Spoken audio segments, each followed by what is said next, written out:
ধরো তোমরা দুই ভাই বোন অথবা দুই ভাই তোমাদের এইচএসসির পর ঢাকা বিশ্ববিদ্যালয়ে চান্স পেলে। তোমার বাবা খুশি হয়ে তোমাদের দুজনকে 1 লক্ষ টাকা করে মোট 2 লক্ষ টাকা দিল। এক ভাই কি করলো, সে একটা ঝুঁকি নিয়ে একটি ব্যবসায় বিনিয়োগ করলো। আর একজন কি করলো, ঝুঁকির ভয়ে সে বিনিয়োগ করলো না, তার টাকা তার কাছে রেখে দিল। তো 1 বছর পর দেখা গেল যে ঝুঁকি নিল সে কি পাচ্ছে, সেখান থেকে একটি আয় পাচ্ছে। এবং যে ঝুঁকি নেয়নি তার সেই পরিমাণ টাকাটাই থেকে গেল। এবং সে দেখলো যে তার মুদ্রাস্ফীতির কারণে বা ক্রয় ক্ষমতা হ্রাস পাওয়ার কারণে তার অর্থের মূল্য কমে গিয়েছে। এই যে ঝুঁকি নিল এবং তার বিপরীতে যে একটা জিনিস পেল, তো এই আয়টাকে আমরা বলছি মুনাফার হার। তো প্রিয় শিক্ষার্থীরা, আজকের ক্লাসে আমরা এই ঝুঁকি এবং মুনাফার হার ব্যবসায়িক দৃষ্টিকোণ থেকে পূর্ণাঙ্গ বিস্তারিত আলোচনা করব, যেখানে বেসিক থেকে অ্যাডভান্স তোমরা খুব সহজে বুঝতে পারবে। দুইটা সিকিউ আলোচনা করব, দুইটি সিকিউ একেবারে তোমাদের হাতে কলমে করিয়ে দেখিয়ে দিব, যেন তোমরা এখান থেকে সৃজনশীল আসলে আর কখনো ভয় না পাও এবং খুব সহজে উত্তর করতে পারো। পাশাপাশি আমরা 20টি এমসিকিউ আলোচনা করব, খুবই গুরুত্বপূর্ণ এমসিকিউ। অর্থাৎ এই ক্লাসটির মাধ্যমে তোমার সহজভাবে পুরো অধ্যায়টা যেমন বোঝা হয়ে যাবে, পাশাপাশি তুমি কি করতে পারবা, সিকিউ এমসিকিউ খুবই সহজভাবে একেবারে এ টু জেড তুমি কভার করে ফেলতে পারবা এই একটি ক্লাসের মাধ্যমেই। তাহলে আর কথা না বাড়িয়ে চলো তোমাদেরকে ঝুঁকি এবং মুনাফার হার খুবই সহজভাবে পানির মতো বুঝিয়ে দিই। তো আমরা চলো প্রথমে দেখে নিই ঝুঁকি এবং মুনাফার হার কি। তো তোমরা সবাই জানো যে অর্থায়ন বা ফাইন্যান্সের উদ্দেশ্যই হচ্ছে আমাদের কি, দীর্ঘমেয়াদী সম্পদে বিনিয়োগ করে সম্পদকে সর্বাধিকরণ করা। কি করা? সম্পদকে সর্বাধিকরণ করা বা ওয়েলথ ম্যাক্সিমাইজেশন করা। তাহলে অর্থায়নের প্রধান লক্ষ্য কি? প্রধান লক্ষ্য বা উদ্দেশ্য হলো সম্পদ সর্বাধিকরণ করা। কি করা? সম্পদ সর্বাধিকরণ করা বা ওয়েলথকে ম্যাক্সিমাইজ করা। অর্থাৎ তোমার যে সম্পদ আছে সেইটাকে ধীরে ধীরে বৃদ্ধি করা। এখন আর স্বল্পমেয়াদী একটা উদ্দেশ্য আছে, যেটা হচ্ছে মুনাফা অর্জন করা, তাই না? তো আমরা সবসময় দীর্ঘমেয়াদী বা স্থায়ী যে আমাদের উদ্দেশ্য বা প্রধান উদ্দেশ্য সেইটাকে প্রাধান্য দিব। এবং তার বিপরীতে আমরা ঝুঁকি এবং মুনাফার আয়ের হারটা আজকে বিস্তারিতভাবে আলোচনা করব। দেখো, বিনিয়োগ বলতে স্থায়ী সম্পত্তি এবং বিভিন্ন প্রকার আর্থিক দলিল বা সিকিউরিটি। এখন আর্থিক দলিল বা সিকিউরিটি কি হতে পারে? শেয়ার হতে পারে, বন্ড হতে পারে, অগ্রাধিকার শেয়ার। এইগুলোকে বলা হয় আর্থিক দলিল বা আর্থিক সিকিউরিটি। তো এই যে স্থায়ী সম্পদ বা আর্থিক দলিল বা আর্থিক সিকিউরিটিতে অর্থ বা মূলধন ব্যবহার করে আয় অর্জনকে বোঝায় বিনিয়োগ। তাহলে বিনিয়োগ মানে কি? স্থায়ী সম্পত্তি বা আর্থিক যে সিকিউরিটি রয়েছে, তো এই সিকিউরিটিগুলোতে, সেগুলো শেয়ার, বন্ড, ডিবেঞ্চার হতে পারে, এগুলোতে মূলধন বিনিয়োগ করে আয় বা মুনাফা অর্জন করা। বিনিয়োগকারী মূলধন বিনিয়োগ করে তা থেকে একটি নির্দিষ্ট সময় পর যে হারে আয় করে তাকে মুনাফার হার বলে। তাহলে মুনাফার হার কি? মূলধন বিনিয়োগ করে একটি নির্দিষ্ট সময় পর পর যে হারে আমরা আয় করতে পারি, সাধারণত 1 বছর পর পর আমরা যে আয়টা করি সেটাকে মুনাফার হার বলি। তো এই আয়ের হারটাকে আমরা বলবো মুনাফার হার। বিনিয়োগ ও মুনাফার হারের মধ্যে সম্পর্ক ধনাত্মক। বিনিয়োগ এবং মুনাফার হারের মধ্যে সম্পর্ক কেমন? ধনাত্মক। ঝুঁকি এবং মুনাফার হারের মধ্যে সম্পর্ক কেমন? ধনাত্মক। ওকে, মুনাফার হার বাড়লে বিনিয়োগকারীরা অধিক পরিমাণে বিনিয়োগে উৎসাহিত হয়। অর্থাৎ তুমি যখন দেখো তোমার আয়টা 10 থেকে 12% উন্নীত হলো, অর্থাৎ তুমি 1 লাখ টাকা বিনিয়োগ করে আগে 12,000 টাকা পাইতা, এখন 15,000 টাকা পাবা।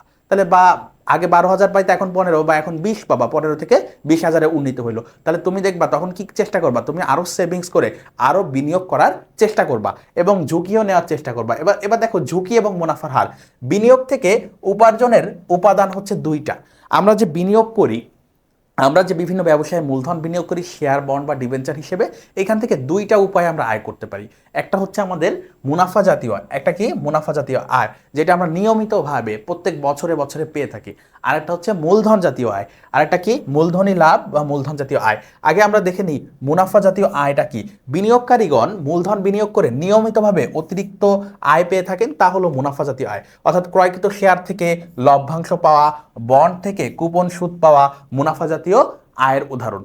এরপরে আমরা যদি বলি মূলধনী লাভ কি, সেক্ষেত্রে বিনিয়োজিত সম্পদ বিক্রি করে যে অতিরিক্ত অর্থ পাওয়া যায় তাকে আমরা বলছি মূলধনী লাভ। একটি শেয়ার 10 টাকায় কিনে 12 টাকায় বিক্রি করা, বা তুমি একটা বন্ড 1,000 টাকায় কিনছিলা, সেটার দাম বৃদ্ধি পাইছে, 1200 টাকায় উন্নীত হয়েছে বা 1100 টাকা হয়ে গেছে। এই যে তুমি 1,000 টাকায় কিনে 1100 টাকায় বিক্রি করলা কিছুদিন রেখে দিয়ে, এই যে মাঝখানের 100 টাকা যে লাভ, এটাকে বলতেছি আমরা মূলধনী লাভ। ওকে, এরপর দেখো আয় বা উপার্জন পরিমাপ। এখন আমরা এই যে মূলধন জাতীয় বা মুনাফা জাতীয় যে আয়ের ব্যাপারগুলো দেখলাম, এগুলো একটু পরিমাপ করা শিখবো গাণিতিক সমস্যার মাধ্যমে। বলছে আয় বা উপার্জনের পরিমাপ কিভাবে আমরা করতে পারি, নির্দিষ্ট বিনিয়োগ থেকে নির্দিষ্ট আর্থিক বছরে শতকরা যে হারে আয় বা উপার্জন হয় তাই হচ্ছে আমাদের আয়ের হার। এখন দেখো এই আয়ের হার আমরা একটু আগেই পড়েছি, একটা হচ্ছে আমাদের মুনাফা জাতীয় যেটাকে আমরা বলছি চলতি আয়ের হার, একটা কি চলতি আয়ের হার, ইংরেজিতে আমরা বলতে পারি কারেন্ট ইল্ড, যেটাকে আমরা কি বলতে পারি কারেন্ট ইল্ড। আরেকটি হচ্ছে আমাদের মূলধনী আয়ের হার, এবং আর সর্বশেষ তোমরা যেটা দেখতে পাচ্ছ এই দুইটা একত্রে মানে চলতি এবং মূলধনী আয়, এই দুইটা যদি একসাথে যোগ করি আমরা পাবো মোট আয়ের হার, যেটাকে আমরা আর বলছি, যেটাকে আমরা কি বলছি আর। এখন এই তিনটা বিষয় আমরা হচ্ছে কিভাবে শিখবো, এখানে সূত্র দেখতে পাচ্ছি শুধুমাত্র, কোনো কারণ নেই, এখানে আমি একসাথে দিয়েছি, আমরা গাণিতিক সমস্যা আকারে দেখে এবং সেগুলো সলভ করে খুবই ইজিভাবে এই সূত্রগুলো তোমাদেরকে মুখস্থ করিয়ে দিব এবং তোমাদের মুখস্থ হয়ে যাবে, তোমরা আর কখনোই ভুলবা না। দেখো উদাহরণে বলছে জনাব রহিম 2024 সালে বেক্সিমকো কোম্পানির একটি শেয়ার 225 টাকায় ক্রয় করেন, তার প্রত্যাশিত লভ্যাংশ বছর শেষে 2.5 টাকা, এটা হচ্ছে 2.50 টাকা। ওকে, তিনি 2025 সালে শেয়ারটি 272 টাকায় বিক্রি করেন। তাহলে দেখো তার ক্রয় মূল্য ছিল 225 টাকা এবং পরবর্তীতে বিক্রি করছে 272 টাকা। তো আমরা এখান থেকে তিনটা জিনিস শিখবো, কি শিখবো, তিনটি জিনিস শিখবো। একটি হচ্ছে চলতি আয়ের হার নির্ণয় করা শিখবো, মূলধনী আয়ের হার নির্ণয় করব, এবং এই দুইটা একসাথে যোগ করে আমরা মোট আয়ের হার নির্ণয় করা শিখবো, যেটাকে মোট উপার্জন হার বলতে পারো, রেট অফ রিটার্ন বলতে পারো, আর বলতে পারো। ঠিক আছে, তো আমরা প্রথমে চলতি আয়ের হার নির্ণয় করা শিখি। দেখো চলতি আয়ের হার নির্ণয় করার সূত্র হচ্ছে D1 divided by P0 into 100, D1 divided by P0 গুণ 100। এখানে D1 কি বোঝাচ্ছে, দেখো আমাদের সূত্রে কি কি লাগবে, D1 লাগবে, P0 লাগবে। D1 হচ্ছে নির্দিষ্ট হারে লভ্যাংশ, নির্দিষ্ট সময়ে প্রাপ্ত লভ্যাংশ। তো এখানে দেখো তিনি কতটুকু লভ্যাংশ প্রত্যাশা করতেছে বছর শেষে, সেটা হচ্ছে 2.50 টাকা। তাহলে আমরা এখানে লিখে ফেলি 2.50 টাকা। ওকে, এরপর দেখো বছরের প্রারম্ভে P0 কি, P0 হচ্ছে বছরের শুরুতে ওই সম্পদের মূল্য। তাহলে দেখো আমরা শুরুতে কত টাকা দিয়ে কিনছিলাম, 225 টাকা দিয়ে কিনছিলাম, তাহলে এইটা হচ্ছে আমাদের P0, এটা হচ্ছে আমাদের D1। ওকে, তাহলে P0 আর D1 আমাদের লাগবে, তাহলে P0 আমরা পেয়ে গেছি। আর পরের যেটা সেটা হচ্ছে P1, এই যে 272 টাকা দেখতে পাচ্ছ, এটাকে বলি আমরা এক বছর পরের মূল্য বা P1। ওকে, তো আমরা D1 এবং P0 এই দুইটা লাগবে, আমরা দুইটাই পেয়ে গেছি। P0 ছিল আমাদের 225 টাকা, সেটাও লিখে রাখলাম। এখন আমরা জাস্ট ক্যালকুলেটারে উঠিয়ে ক্যালকুলেট করব, এইখানে এখানে ভ্যালুগুলো বসিয়ে। তাহলে D1 ছিল আমাদের 2.50, P0 কত ছিল, P0 ছিল 225 টাকা গুণ 100, গুণ কত 100। তাহলে আমরা কি দেখতে পাচ্ছি, তোমরা যদি ক্যালকুলেট করো 2.50 ডিভাইডেড বাই 225 ইন্টু 100, তাহলে দেখো আমাদের চলতি আয়ের হার হচ্ছে 1.11%। চলতি আয়ের হার কত, 1.11%। এরপর দেখো খুবই সহজ ছিল, দুইয়ে যদি যাই, আমাদের দুইয়ের প্রশ্ন ছিল হচ্ছে মূলধনী আয়ের হার নির্ণয় করা বা ক্যাপিটাল গেইন নির্ণয় করা। তো সেই বিষয়টা আমরা শিখবো এখন, মূলধনী আয়ের হার নির্ণয়, যেটা সূত্র হচ্ছে P1 minus P0 divided by P0 into 100। এখন P0 তোমরা আগেই দেখছো, P0 হচ্ছে বছরের শুরুতে সম্পদের মূল্য।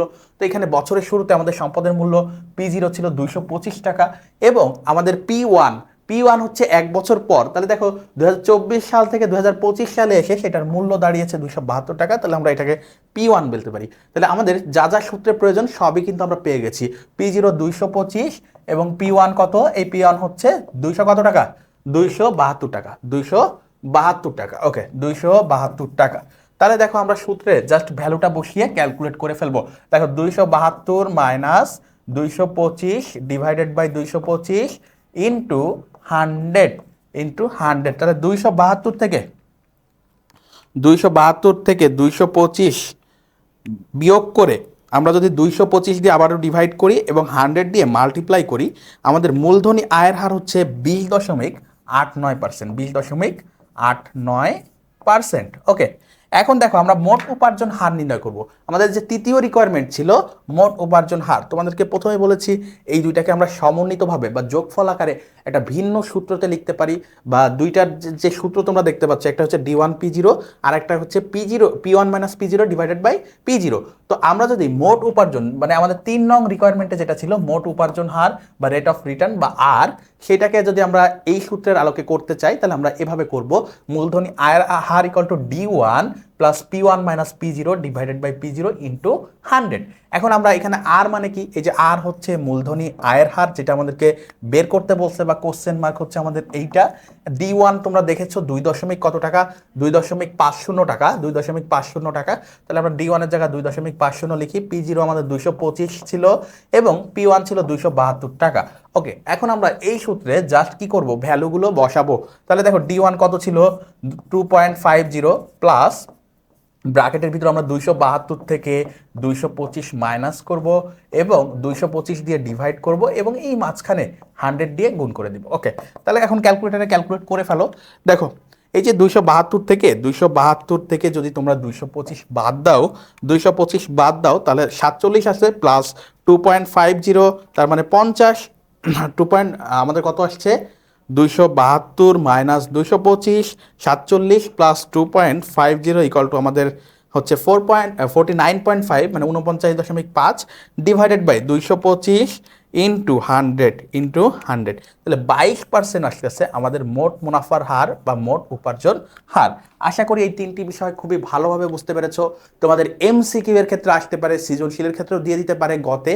তো তিনটা বিষয় তোমাদেরকে শিখিয়ে দিলাম। আমরা অন্য জায়গায় চলে যাবো, আমাদের ঝুঁকির ক্ষেত্রে কি কি ঝুঁকি হয় সেইগুলো আমরা একটু দেখবো। তো দেখো ঝুঁকি সৃষ্টি হয় মূলত অনিশ্চয়তা থেকে। ঝুঁকি সৃষ্টি হয় কিভাবে, অনিশ্চয়তা থেকে। অনিশ্চয়তা অর্থাৎ আমি কোনো একটা জিনিস করলে সেটা আদৌ হবে নাকি হবে না, এই বিষয়টাকে বলে অনিশ্চয়তা।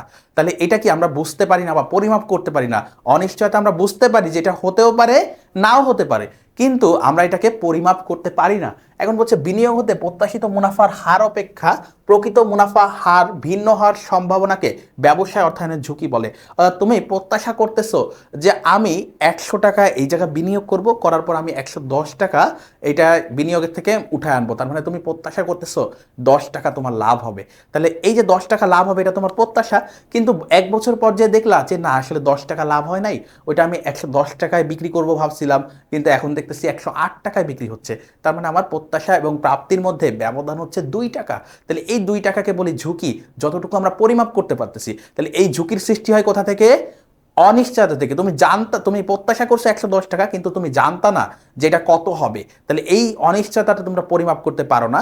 কিন্তু এই যে ব্যবধান হইলো 110 তুমি প্রত্যাশা করছো 108 হয়ে গেল, এইটাকে বলছি ঝুঁকি। অর্থাৎ ঝুঁকি পরিমাপ করা যায়। তাহলে প্রকৃত মুনাফার হার থেকে আমাদের প্রকৃত মুনাফার হার প্রত্যাশিত মুনাফার হার থেকে যে ভিন্ন হওয়ার যে ব্যাপারটা রয়েছে, এটাকে আমরা কি বলছি, ঝুঁকি বলছি অর্থায়নের ভাষায়। আর্থিক ক্ষতির আশঙ্কাকেও ঝুঁকি বলা হয়। অন্যভাবে যদি তোমরা বলো, আর্থিক ক্ষতির আশঙ্কা, অনিশ্চয়তার যে অংশটুকু পরিমাপ করা যায়, কিংবা প্রকৃত ফলাফল প্রত্যাশিত ফলাফল থেকে ভিন্ন হওয়ার প্রক্রিয়াকে আমরা ঝুঁকি বলি। ওকে, কোনো বিনিয়োগের আয় যত নিশ্চিত হবে তার পরিবর্তনশীলতা এবং ঝুঁকি তত কম হবে। তাহলে দেখো তোমার যদি আয়টা নিশ্চিত থাকে তাহলে তার ঝুঁকি সবসময় কম। ঝুঁকি ও অনিশ্চয়তার মধ্যে পার্থক্য রয়েছে। ঝুঁকি এবং অনিশ্চয়তার মধ্যে কি পার্থক্য আছে শুধু প্রথমেই বলে দিচ্ছি, অনিশ্চয়তা পরিমাপ করা যায় না আর ঝুঁকি পরিমাপ করা যায়। এখন দেখো বলতেছে পরিসংখ্যানিক পদ্ধতি ব্যবহার করে সেই ঝুঁকি আমরা পরিমাপ করে থাকি, কিন্তু অনিশ্চয়তা পরিমাপ করা যায় না। ঝুঁকি ও মুনাফা ধনাত্মকভাবে সম্পর্কিত। অর্থাৎ ঝুঁকি, তুমি যত বেশি ঝুঁকি নিবা, তাহলে এই কথাটা খুবই খুবই গুরুত্বপূর্ণ যে ধনাত্মক ঝুঁকি এবং মুনাফার মধ্যে সম্পর্ক কেমন, ধনাত্মক। ঝুঁকি এবং মুনাফার মধ্যে সম্পর্ক কেমন, ধনাত্মক। কারণ তুমি যত বেশি ঝুঁকি নিবা তত পরিমাণ আয়ের পরিমাণটা তোমার বাড়বে, মুনাফার পরিমাণটা বাড়বে। তাহলে ঝুঁকি ও মুনাফা বা আয়ের মধ্যে সম্পর্ক হচ্ছে ধনাত্মক। ঝুঁকি বেশি হলে মুনাফা বেশি হয়, ঝুঁকি কম হলে মুনাফা কম হয়। এই ধনাত্মক সম্পর্ক দ্বারা এইটা বোঝাচ্ছে। ওকে, এরপর দেখো ঝুঁকির প্রকারভেদ খুবই খুবই গুরুত্বপূর্ণ। খুবই খুবই গুরুত্বপূর্ণ এই ঝুঁকির প্রকারভেদ কিসের জন্য, এমসিকিউ এর জন্য। কিসের জন্য, এমসিকিউ এর জন্য। এমসিকিউ এর জন্য খুবই খুবই গুরুত্বপূর্ণ। কোনটা কোন ধরনের ঝুঁকি, কোনটা কোন টাইপের প্রকারভেদ, খুবই খুবই গুরুত্বপূর্ণ। পরীক্ষা এখান থেকে এমসিকিউ আসবেই ইনশাল্লাহ।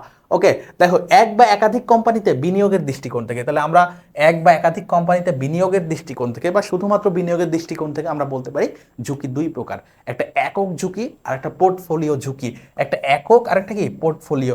এখন একক কি, এককের মধ্যেই উত্তর আছে। একক হচ্ছে একটা কোম্পানিতে যদি তোমার সমুদায় অর্থ বা সব অর্থ বিনিয়োগ করো তাহলে তুমি একক ঝুঁকিতে পড়বা। তাহলে বিনিয়োগের দৃষ্টিকোণ থেকে ঝুঁকি দুই প্রকার, একক আর পোর্টফোলিও।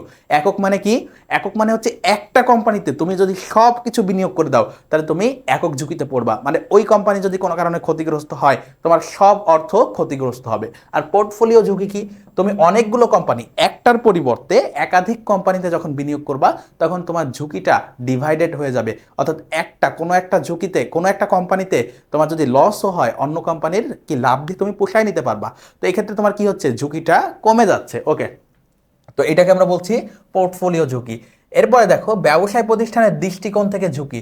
ব্যবসায় প্রতিষ্ঠানের দৃষ্টিকোণ থেকে অর্থাৎ বিজনেস রিস্ক দেখো দুই প্রকার, একটা হচ্ছে আমাদের ব্যবসায় প্রতিষ্ঠানের দৃষ্টিকোণ থেকে বা আমাদের যে প্রাতিষ্ঠানিক ধারণা রয়েছে সেটা দৃষ্টিকোণ থেকে, একটা হচ্ছে ব্যবসায় ঝুঁকি আর একটা হচ্ছে আর্থিক ঝুঁকি। এখন এই যে ব্যবসায় ঝুঁকিটা কি, দেখো ব্যবসায় ঝুঁকি হচ্ছে ব্যবসায়ের পরিচালন আয় থেকে পরিচালন ব্যয় মেটাতে না পারার সক্ষমতা। অর্থাৎ তোমার পরিচালন আয় কি, তুমি যদি বিক্রয়কারী প্রতিষ্ঠান হও তোমার পরিচালন আয় হচ্ছে বিক্রয়, তাহলে বিক্রয় থেকে তুমি ক্রয় এবং আনুষঙ্গিক যে ব্যয়গুলো আছে এগুলো যদি মিটাইতে না পারো তাহলে সেটাকে বলবো আমরা ব্যবসায় ঝুঁকি বা পরিচালন আয় থেকে পরিচালন ব্যয় মেটানোর, পরিচালন আয় থেকে পরিচালন ব্যয় যদি কি হয়ে যায়, বেশি হয়ে যায়, পরিচালন আয় থেকে পরিচালন ব্যয় মেটানোর অক্ষমতা, পরিচালন ব্যয় মেটাতে না পারার, ব্যয় মেটাতে না পারার ঝুঁকি। ওকে, তাহলে এইটাকে আমরা বলছি কি, ব্যবসায় ঝুঁকি। আর্থিক ঝুঁকি কি? আর্থিক ঝুঁকি হচ্ছে দায় পরিশোধের অক্ষমতা। দায় পরিশোধের অক্ষমতা হচ্ছে আর্থিক ঝুঁকি, দায় পরিশোধের অক্ষমতা। তার মানে তুমি যদি ব্যবসায় ঋণ নাও এবং ঋণ পরিশোধের বা ঋণের সুদ যদি পরিশোধ করতে ব্যর্থ হও সেটাকে আমরা কোন ঝুঁকি বলবো? আর্থিক ঝুঁকি। খুবই ভালোভাবে বুঝে নাও, কারণ এইগুলো থেকেই এমসিকিউ আসবে যে দায় পরিশোধের অক্ষমতা থেকে যে ঝুঁকির সৃষ্টি হয় সেটাকে কি বলে? আর্থিক ঝুঁকি বলে। বলবে পরিচালন ব্যয় মেটাতে না পারার ক্ষমতাকে কোন ধরনের ঝুঁকি বলে আখ্যা দেওয়া যায়, তখন তোমাকে বলতে হবে ব্যবসায় ঝুঁকি। এবার দেখো নিয়ন্ত্রণের দৃষ্টিকোণ থেকে, অর্থাৎ তুমি কোন ঝুঁকিগুলো নিয়ন্ত্রণ করতে পারো, কোন ঝুঁকিগুলো নিয়ন্ত্রণ করতে পারো না, এই দিক থেকে ঝুঁকি হচ্ছে দুই প্রকার। একটা হচ্ছে বাজার ঝুঁকি, এটাকে আমরা ইংরেজিতে বলতে পারি মার্কেট রিস্ক। কি বলতে পারি? বাজার ঝুঁকি বা মার্কেট রিস্ক, অথবা সিস্টেমেটিক রিস্ক, অথবা কি বলতে পারি? Systematic risk. এই ঝুঁকি নিয়ন্ত্রণ করা যায় না। বাজার ঝুঁকি বা সিস্টেমেটিক রিস্ক এটা নিয়ন্ত্রণ করা যায় না। এক্সাম্পল আকারে বলতে পারো যে অর্থনৈতিক অর্থনৈতিক সমস্যা, যে কোনো ধরনের সংকট, রাজনৈতিক অস্থিরতা, মুদ্রাস্ফীতি, এগুলো আমরা চাইলেও বা সরকারের যে কোনো ধরনের নীতির পরিবর্তনের ফলে তোমার ব্যবসায় যে ক্ষতিগ্রস্ত হবে এটাকে আমরা বলি বাজার ঝুঁকি বা সিস্টেমেটিক রিস্ক। বাজার ঝুঁকি বা সিস্টেমেটিক ঝুঁকি এটা হচ্ছে অনিয়ন্ত্রণযোগ্য। এটা কি? অনিয়ন্ত্রণযোগ্য। তাহলে এই ঝুঁকি নিয়ন্ত্রণ করা যায় না। এরপর দেখো এক্সাম্পলও বললাম, কোম্পানি ঝুঁকি। কোম্পানির সাথে রিলেটেড অর্থাৎ যে ঝুঁকি তুমি হচ্ছে পোর্টফোলিওর মাধ্যমে, এই যে পোর্টফোলিও মানে একাধিক জায়গায় বিনিয়োগ করে তুমি কি করতে পারো? হ্রাস করতে পারো। বা যে ঝুঁকি শুধুমাত্র তোমার কোম্পানিকে ইফেক্ট করে, যেমন তোমার পরিচালন ব্যয় বেশি হয়ে যাচ্ছে, তোমার বাকিতে বিক্রয় বেশি হয়ে যাচ্ছে, ঠিক আছে? তো এইগুলো হচ্ছে আমাদের কোম্পানির ঝুঁকি। এই ঝুঁকিগুলো হচ্ছে নিয়ন্ত্রণযোগ্য। এই ঝুঁকিগুলো কি? নিয়ন্ত্রণযোগ্য। ওকে, এরপরে দেখো বিনিয়োগকারীর দৃষ্টিকোণ থেকে, অর্থাৎ তুমি আমি আমরা যদি ব্যবসায়ী না হই, আমরা যদি সিঙ্গেল পার্সন হই, এই ক্ষেত্রে কি হচ্ছে আমাদের দৃষ্টিকোণ থেকে ঝুঁকিকে আমরা দুই ভাগে ভাগ করতে পারি। একটা হচ্ছে সুদের হার ঝুঁকি। এখন এই সুদের হার ঝুঁকিটা কি? সুদের হার ঝুঁকি হচ্ছে সুদের হার যখন বাড়ে তখন আমাদের যে সম্পদ আছে, এখন আমাদের সম্পদ কোনগুলো? সিকিউরিটি, শেয়ার, বন্ড, ডিবেঞ্চার, এগুলো হচ্ছে আমাদের সম্পদ, আমরা বিনিয়োগ করছি। তাহলে সুদের হার বাড়লে আমাদের বন্ডের মূল্য কমে। সুদের হার বাড়লে কি হয়? বন্ডের মূল্য কমে। তাহলে সুদের হারের বৃদ্ধির কারণে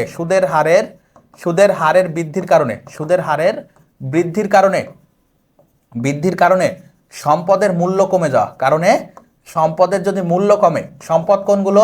সম্পদ হচ্ছে আমাদের যে বিনিয়োগ আছে, সম্পদের মূল্য হ্রাস পাওয়া, এটাকে কোন ঝুঁকি বলবো? এটাকে বলবো সুদের হারের ঝুঁকি।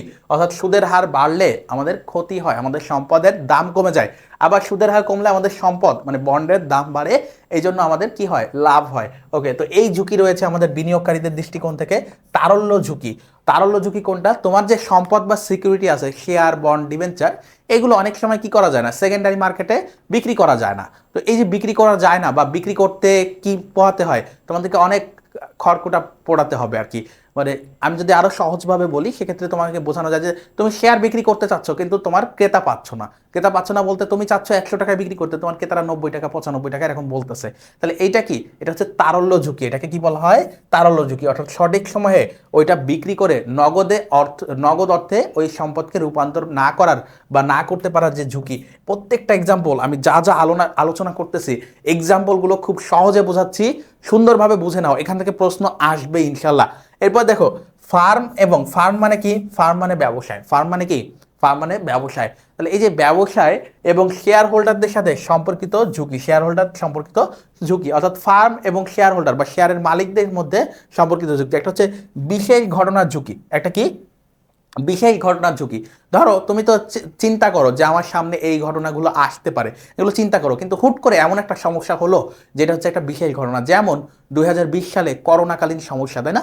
এটা তো আমরা কেউ জানতামই না যে করোনা আসবে। তো এইটা হচ্ছে একটা বিশেষ ঘটনার ঝুঁকি, তাই না? সবকিছু বন্ধ হয়ে গেল, তাহলে এটা হচ্ছে আমাদের বিশেষ ঘটনার ঝুঁকি। তাহলে এই যে বিশেষ ঘটনার ঝুঁকি, এটা নিয়ন্ত্রণ করা যায় না বা এটা হচ্ছে অনিয়ন্ত্রণযোগ্য। এরপর হচ্ছে বিনিময় হার ঝুঁকি। বিনিময় হার ঝুঁকি, এই যে ডলারের কথা শোনো না, যে আজকে ডলারের দাম 120 টাকা, কালকে 122 টাকা, এটা কিছুদিন আগেই 100 নিচে ছিল, তো এটা বেড়ে 120-22 টাকায় চলে গেছে। তাহলে এই যে ডলারের রেট বাড়ার কারণে দেখো আমদানিকারক এবং রপ্তানিকারকের মধ্যে কি সমস্যাটা সৃষ্টি হচ্ছে? ডলারের রেট বাড়ার কারণে ধরো এখন 122 টাকা, এখন ধরো কি 122 টাকা, তাহলে এই যে 122 টাকা, এর কারণে ধরো বাংলাদেশ থেকে কেউ যদি অন্য দেশ থেকে পণ্য আমদানি করতে চায়, বাংলাদেশ থেকে মানে বাংলাদেশ থেকে আমদানিকারক অন্য দেশ থেকে পণ্য কিনে আনবে, তাহলে কিনে আনতে গেলে তার কি হচ্ছে? বেশি পরিমাণ বাংলাদেশি টাকা দিতে হচ্ছে এই এক্সচেঞ্জ রেট বা বিনিময় হারের কারণে। আমাদের ফিনান্স দ্বিতীয় পত্রের একটা অধ্যায় আছে এই বিনিময় হার নিয়ে, আমারও ক্লাস দেওয়া আছে এই প্লেলিস্টে, তোমরা দেখে নিবা ফিনান্স দ্বিতীয় পত্রের বিনিময় হার নিয়ে। তো ওইখানে আরো বিস্তারিত আমি সুন্দর করে এই বিনিময় হারটা বুঝাইছি, বিনিময় হার বা এক্সচেঞ্জ রেট, এই বিষয়টা খুবই সুন্দরভাবে বুঝাইছি। ওকে, তো এই যে বিনিময় হারের কারণে কি হচ্ছে? বেশি পরিমাণ অর্থ আমদানিকারককে দিতে হচ্ছে, তাই না? তাহলে দিতে হলে কি হচ্ছে? তার টাকা খরচ বেশি হয়ে যাচ্ছে, ফলশ্রুতিতে তাকে বেশি দামে বিক্রি করতে হচ্ছে, তোমার বা ক্রেতাদেরও কি করতে হচ্ছে? বেশি দামে কিনতে হচ্ছে। তাহলে এইটাকে বলি আমরা বিনিময় হার ঝুঁকি, এটা আমাদের নিয়ন্ত্রণের বাইরে। দেখো ক্রয় ক্ষমতার ঝুঁকি, অর্থের মূল্য, অর্থের সময় মূল্য অধ্যায় পড়িয়েছি তোমাদেরকে সুন্দর করে। অর্থের মূল্য কি হয়? সময়ের সাথে সাথে পরিবর্তন হয়, তাহলে এটাকে আমরা বলি অর্থের সময়ের মূল্য। তাহলে মানের যে পরিবর্তন হয় সেটাকে আমরা অর্থের সময় মূল্য বলি। তাহলে এই যে অর্থের সময় মূল্যের কারণে আমাদের অর্থের যে মূল্য কমে যাচ্ছে, মানে পর্যায়ক্রমে যে কমে যাচ্ছে, আজকের 100 টাকা কালকে সেটা 99 টাকা, 98 টাকা এমন হয়ে যাচ্ছে ভ্যালু। তো সেইটা কি হচ্ছে? সেটাকে আমরা বলছি ক্রয় ক্ষমতা হ্রাসের ঝুঁকি। এই ক্রয় ক্ষমতা হ্রাসের ঝুঁকির কারণে কি হয়? আমরা ঝুঁকিতে পড়ে যাই। রাজনৈতিক ঝুঁকি, ধরো সরকার ধরো নতুন সরকার আসছে, বিএনপি সরকার আসছে এখন, তাই না? এর আগে অন্য সরকার ছিল, অন্তর্বর্তীকালীন সরকার ছিল, পরবর্তীতে আরো নতুন সরকার আসতে পারে বা যারা আছে তারাও থাকতে পারে। তো এই যে সরকার, ধরো আগের সরকার, অন্তর্বর্তীকালীন সরকার যে সিদ্ধান্ত নিয়েছে, সেইটা যদি এই নতুন সরকার এসে যদি পরিবর্তন করে দেয়, তাহলে আগে যারা ব্যবসায় করতো তাদের কি সমস্যা সৃষ্টি হবে না? আবার ধরো এখন যে সরকার কোনো নীতি নিল যেটা ব্যবসায় বান্ধব, পরবর্তী কোনো সরকার এসে যদি এই নীতিটাকে বাতিল করে দেয়, তাহলে কি হবে? আমাদের ব্যবসায় ঝুঁকিতে পড়বে। এটাকে বলা হয় রাজনৈতিক ঝুঁকি বা রাজনৈতিক অস্থিরতা। যেমন 2024 সালের জুলাই আন্দোলনের সময় যে রাজনৈতিক অস্থিরতা আমরা দেখেছি, এটার কারণে কি হয়েছে? সবাই ক্ষতিগ্রস্ত হয়েছে। তো এইটাকে বলা হয় রাজনৈতিক ঝুঁকি। ওকে, এরপর দেখো, এক বা একাধিক কোম্পানিতে বিনিয়োগের দৃষ্টিকোণ থেকে একক ঝুঁকি এবং হচ্ছে পোর্টফোলিও ঝুঁকি। এই যে আমরা এতক্ষণ ধরে পড়লাম একক ঝুঁকি আর পোর্টফোলিও ঝুঁকি, এটা যদি তোমাদেরকে একটু বিস্তারিত আমি দেখাই, তাহলে আমি তোমাদেরকে কিন্তু বলেছি একটু আগে, কোনো বিনিয়োগকারী যখন একটি মাত্র কোম্পানিতে বা সম্পদে বিনিয়োগ করে তাকে একক ঝুঁকি বহন করতে হয়, তাই না? আর পোর্টফোলিও ঝুঁকি কি? কোনো বিনিয়োগকারী যখন একাধিক কোম্পানিতে বা সম্পদে বিনিয়োগ করে তখন তাকে বলা হয় পোর্টফোলিও বা পত্রকোষ বিনিয়োগ। এবং দেখো এই যে পত্রকোষ তত্ত্ব, এই যে আমরা যে একটা কোম্পানিতে বিনিয়োগ না করে আমার কাছে 100 টাকা আছে, এটা সব অর্থ এই 100 টাকাই একটা কোম্পানিকে না দিয়ে আমি যদি 20 টাকা করে 5টা কোম্পানিতে দিই, তাহলে আমার 5 জায়গায় অটোটা ডিভাইড হয়ে গেল। অর্থাৎ আমার যদি কোনো কারণে একটা কোম্পানি লসের শিকার হয়, আমি বাকি 4টা কোম্পানিতে যে 80 টাকা বিনিয়োগ করছি সেইখান থেকে আমার লস হবে না। তো এই যে তত্ত্বটা, এই যে এটাকে বলা হচ্ছে পোর্টফোলিও। পোর্টফোলিও মানে হচ্ছে অনেকগুলো বিনিয়োগের হাতিয়ারের যোগফল। অনেক জায়গায় তুমি যে বিনিয়োগ করো তার যোগফল হচ্ছে আমাদের পোর্টফোলিও। তাহলে এই যে পত্রকোষ, যার বাংলা হচ্ছে পত্রকোষ, এই পত্রকোষ তত্ত্ব বা পোর্টফোলিও থিওরি প্রবর্তন করে অর্থায়ন শাস্ত্রের একটি নতুন ধারার সূচনা করে হ্যারি মার্কুইজ। তাহলে পোর্টফোলিও ধারণার জনক কে? Harry Markowitz. কে? Harry Markowitz. Harry Markowitz. Harry Markowitz. Okay, মনে থাকে জানো। এটা কবে প্রবর্তন করা হয়? 1952 সালে। খুবই খুবই গুরুত্বপূর্ণ। হ্যারি মার্কুইজ 1952 সালে যে আমাদের পত্রকোষ তত্ত্ব বা পোর্টফোলিও থিওরি দেন, এটা এমসিকিউতে বারবার আসে। এটা এমসিকিউতে অনেকবার এসেছে। ওকে, এরপরে দেখো পোর্টফোলিওতে বিনিয়োগের উদ্দেশ্য হলো বৈচিত্র্যায়নের মাধ্যমে ঝুঁকি হ্রাস করা। তাহলে পোর্টফোলিওতে বিনিয়োগের উদ্দেশ্য কি, বা পোর্টফোলিওতে বিনিয়োগ করলে কি হয়? ঝুঁকি হ্রাস হয়, ঝুঁকি কমে যায়। তাহলে এটার উদ্দেশ্যই হচ্ছে বৈচিত্র্যায়ন, মানে অনেকগুলো জায়গায় বিনিয়োগ করে ঝুঁকি হ্রাস করা। এবার পোর্টফোলিও ঝুঁকি পরিমাপ করা হয় আদর্শ বিচ্যুতির মাধ্যমে। পোর্টফোলিও ঝুঁকি আমরা কিসের মাধ্যমে করি? আদর্শ বিচ্যুতি। কিসের মাধ্যমে? আদর্শ বিচ্যুতি নির্ণয়ের মাধ্যমে। এরপরে বলছে পোর্টফোলিও বৈচিত্র্যায়করণ পরস্পর বিপরীতমুখী বৈশিষ্ট্যযুক্ত প্রকল্পে বিনিয়োগের সংমিশ্রণের মাধ্যমে ঝুঁকি হ্রাস করে।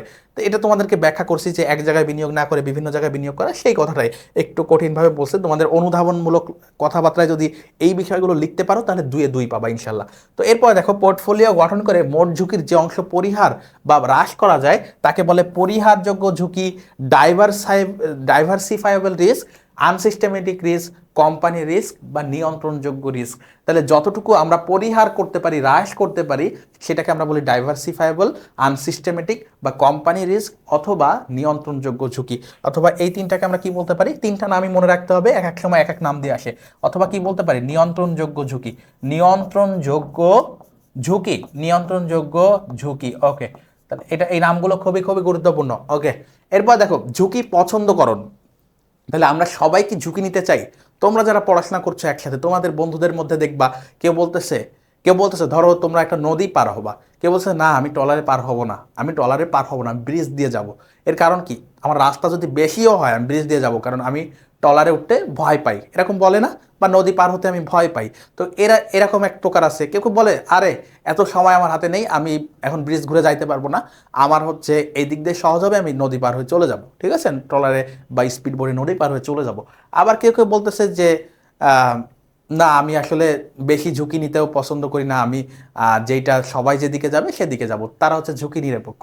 আচ্ছা দেখো, তো এই যে ঝুঁকি গ্রহণের পছন্দের মাত্রার উপর ভিত্তি করে বিনিয়োগকারীকে 3 ভাগে ভাগ করা যায়। কয় ভাগে ভাগ করা যায়? 3 ভাগে। একজন হচ্ছে ঝুঁকি নিরপেক্ষ, ওই যে হচ্ছে যার হচ্ছে কি হয় না, এই ঝুঁকির উপর ভিত্তি করে তার আয়ের উপর কোনো ধরনের প্রভাব পড়ে না, অর্থাৎ ঝুঁকি কমলো নাকি বাড়লো, অর্থাৎ এরা হচ্ছে নির্দিষ্ট হারে আয় পছন্দ করে। এরা কি করে? নির্দিষ্ট হারে আয় পছন্দ করে। যেমন অগ্রাধিকার শেয়ারের মালিক, কিংবা ব্যাংকে বিনিয়োগ করলো একটা নির্দিষ্ট হারে, প্রত্যেক বছর 10% হারে আয় করলো, তাহলে এরা হচ্ছে ঝুঁকি নিরপেক্ষ। তাদের কোনো কিছু মানে সুদের হার বাড়লেও কিছু হবে না, কমলেও কিছু হবে না, এরা হচ্ছে ঝুঁকি নিরপেক্ষ। আরেকজন হচ্ছে ঝুঁকি বিমুখ। এরা চায় না, এরা কি চায়? এরা কোনো ধরনের ঝুঁকিই নিবে না। এদেরকে বলা হয় যে হচ্ছে ঝুঁকি বিমুখ। আরেকজন হচ্ছে ঝুঁকি অনুসন্ধানকারী বা ঝুঁকি প্রেমিক। এরা চায় যে বেশি ঝুঁকি নিতে এবং বেশি আয় করতে। এরা কি চায়? বেশি ঝুঁকি নিবে এবং বেশি আয় করবে। বেশি ঝুঁকি সাথে বেশি আয়, কারণ যত বেশি ঝুঁকি নিবে তার আয়ের পরিমাণও ধনাত্মকভাবে বৃদ্ধি পাবে। তাহলে বেশি ঝুঁকি বেশি আয়। ওকে, তাহলে যারা ঝুঁকি অনুসন্ধানকারী বা ঝুঁকি প্রেমিক বা রিস্ক টেকার, তাদেরকে আমরা কি বলবো? বেশি ঝুঁকি বেশি আয়, এইভাবে সংক্ষেপে আমরা কিন্তু মনে রাখতে পারি। এবার দেখো ঝুঁকি পরিমাপের ক্ষেত্রে আমরা দেখছি আদর্শ বিচ্যুতির মাধ্যমে আমরা পোর্টফোলিও ঝুঁকি করতে পারি। এছাড়া আমাদের এই যে আদর্শ বিচ্যুতি, এটা করতে গেলে আমাদের প্রত্যাশিত আয়ের হার লাগে। আদর্শ বিচ্যুতি করতে গেলে কি লাগে? প্রত্যাশিত আয়ের হার লাগে। তো আমরা সেই বিষয়গুলো দেখবো। ঝুঁকির পরিমাপের মধ্যে তোমরা প্রথমেই দেখতে পাচ্ছ প্রত্যাশিত আয়ের হার। ঝুঁকি পরিমাপের ক্ষেত্রে আমরা আদর্শ বিচ্যুতি দিয়ে করতে পারি, এবং এই যে প্রত্যাশিত আয় এবং প্রকৃত আয়ের ব্যবধান বা বিচ্যুতি থেকে ঝুঁকির সৃষ্টি হয়। তোমরা জানো প্রত্যাশিত আয় হতে প্রকৃত আয়ের বিচ্যুতি যত বেশি হবে ঝুঁকিও তত বৃদ্ধি পাবে। এখন ঝুঁকি পরিমাপের কয়েকটি পদ্ধতি দেখো। একটা হচ্ছে আদর্শ বিচ্যুতি। একটা কি? আদর্শ বিচ্যুতি, আরেকটা কি সম্ভাবনা বিন্যাস, আরেকটা হচ্ছে বিভেদাঙ্ক। তাহলে আদর্শ বিচ্যুতি বা স্ট্যান্ডার্ড ডেভিয়েশন, সম্ভাবনা বিন্যাস বা প্রবাবিলিটি ডিস্ট্রিবিউশন, আরেকটা কি বিভেদাঙ্ক বা হচ্ছে কোএফিসিয়েন্ট অফ ভ্যারিয়েশন। তাহলে তিনটা নাম তোমরা বাংলায় মনে রাখবা, আদর্শ বিচ্যুতি, সম্ভাবনা বিন্যাস এবং বিভেদাঙ্কের মাধ্যমে আমরা কি করতে পারি, আমরা ঝুঁকি পরিমাপ করতে পারি। এখন আমাদেরকে এই আদর্শ বিচ্যুতি, সম্ভাবনা বিন্যাস এবং বিভেদাঙ্ক শিখতে হবে। এখন আমরা একটু শিখে নিই প্রত্যাশিত আয়ের হার। প্রত্যাশিত আয়ের হার, তুমি তো বলতে পারো ভাই আমি তো এখানে দেখছি ঝুঁকি পরিমাপের পদ্ধতি হচ্ছে তিনটা। কয়টা পদ্ধতি? তিনটা পদ্ধতি দেখছি, এখানে তো কোথাও প্রত্যাশিত আয়ের হার ছিল না। এই প্রত্যাশিত আয়ের হার দেখো, প্রত্যাশিত আয়ের হার, তাই না? এই প্রত্যাশিত আয়ের হার এইখানে নাই, কিন্তু আমাদেরকে কেন শিখতে হবে? কারণ আদর্শ বিচ্যুতির মধ্যে, কারণ আদর্শ বিচ্যুতির মাধ্যমে দেখো, এই আদর্শ বিচ্যুতির মধ্যে একটা উপাদান হচ্ছে আমাদের প্রত্যাশিত আয়ের হার। এই যে গড় হার দেখতেছো, এইটাকে বলা হয় প্রত্যাশিত আয়ের হার। এটাকে কি বলা হয়? প্রত্যাশিত আয়ের হার বা গড় হার, ঠিক আছে? আয়ের হার। তাহলে আদর্শ বিচ্যুতি শেখার জন্য আমাদের কি লাগবে? আগে গড় হার। গড় হার, এই যে সূত্রের মধ্যে গড় হার আছে বা বার আর আছে, এটা আমাদেরকে শিখতে হবে। ওকে, তাহলে এই জন্য আমরা আগে প্রত্যাশিত আয়ের হার দিয়ে শিখছি, যেটাকে আমরা ইংরেজিতে বার আর বলি। তো এটার সূত্র, এটার সূত্র আমরা দেখবো, তার আগে আমরা দেখে নিই। বলছে আদর্শ বিচ্যুতির মাধ্যমে ঝুঁকি নির্ণয়ে প্রত্যাশিত আয়ের হার একটি অন্যতম উপাদান। তাহলে আদর্শ বিচ্যুতির ক্ষেত্রে আমাদের প্রত্যাশিত আয়ের হার হচ্ছে অন্যতম উপাদান, এটিকে গড় আয়ের হার নামেও অভিহিত করা হয়। এতক্ষণ ধরে তোমাদেরকে যে কথাগুলো বললাম, এখন এটা সূত্র হচ্ছে summation of R I divided by N, অর্থাৎ যতগুলো বছর থাকবে সেই আয়ের, এই যে এটা হচ্ছে আয়ের হার, ঠিক আছে? আর এটাকে বলা হয় প্রত্যাশিত আয়ের হার। তাহলে এই যে প্রত্যেক বছর যে আয়গুলো থাকবে সেগুলোকে আমরা যোগ করব, আর যতগুলো বছর থাকবে সেটা দিয়ে ভাগ করলে আমরা কি পাই? প্রত্যাশিত আয়ের হার পাই। তো এটার সূত্র হচ্ছে আরো সংক্ষেপভাবে বললে আয়ের হারের সমষ্টি ডিভাইডেড বাই বছরের সংখ্যা, তাই না? এখন এই যে এটাকে আমরা সংক্ষেপে বলতেছি বার আর, অনেক সময় ই অফ আরও বলা যায়। কি বলা যায়? ই অফ আরও বলা যায়। ওকে, ই অফ আর। তো এইটা হচ্ছে আমাদের যতগুলো আয় আছে সেগুলোর সমষ্টি, তাকে আমরা যদি সংখ্যা দিয়ে ভাগ করি, তাহলে আমরা বছরের সংখ্যা দিয়ে ভাগ করলে আমরা প্রত্যাশিত আয়ের হার বা আরেক নামে কি বলতেছি তোমাদের? গড় হার, গড় আয়ের হার, গড় আয়ের হার এটাও বলা যায়। তাহলে এইটা নির্ণয়ের সূত্র আমরা দেখলাম, আমরা এখন গাণিতিকভাবে দেখব কিভাবে বের করা যায়।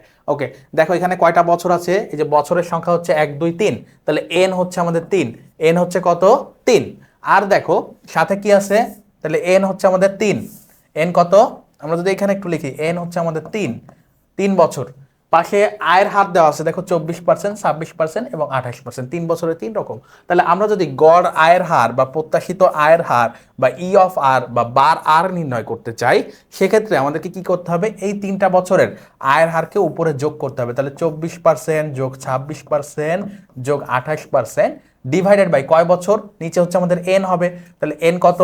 এন হচ্ছে 3, এন হচ্ছে 3। তাহলে আমাদের সূত্র ছিল, এই দেখো সূত্র ছিল আয়ের হারের সমষ্টি বা সামেশন অফ আর আই, সেই তিনটা আমরা যোগ করলাম, এখানে 3 বছর ছিল এবং নিচে ছিল এন, সেটা আমরা দিয়ে ডিভাইড করলাম।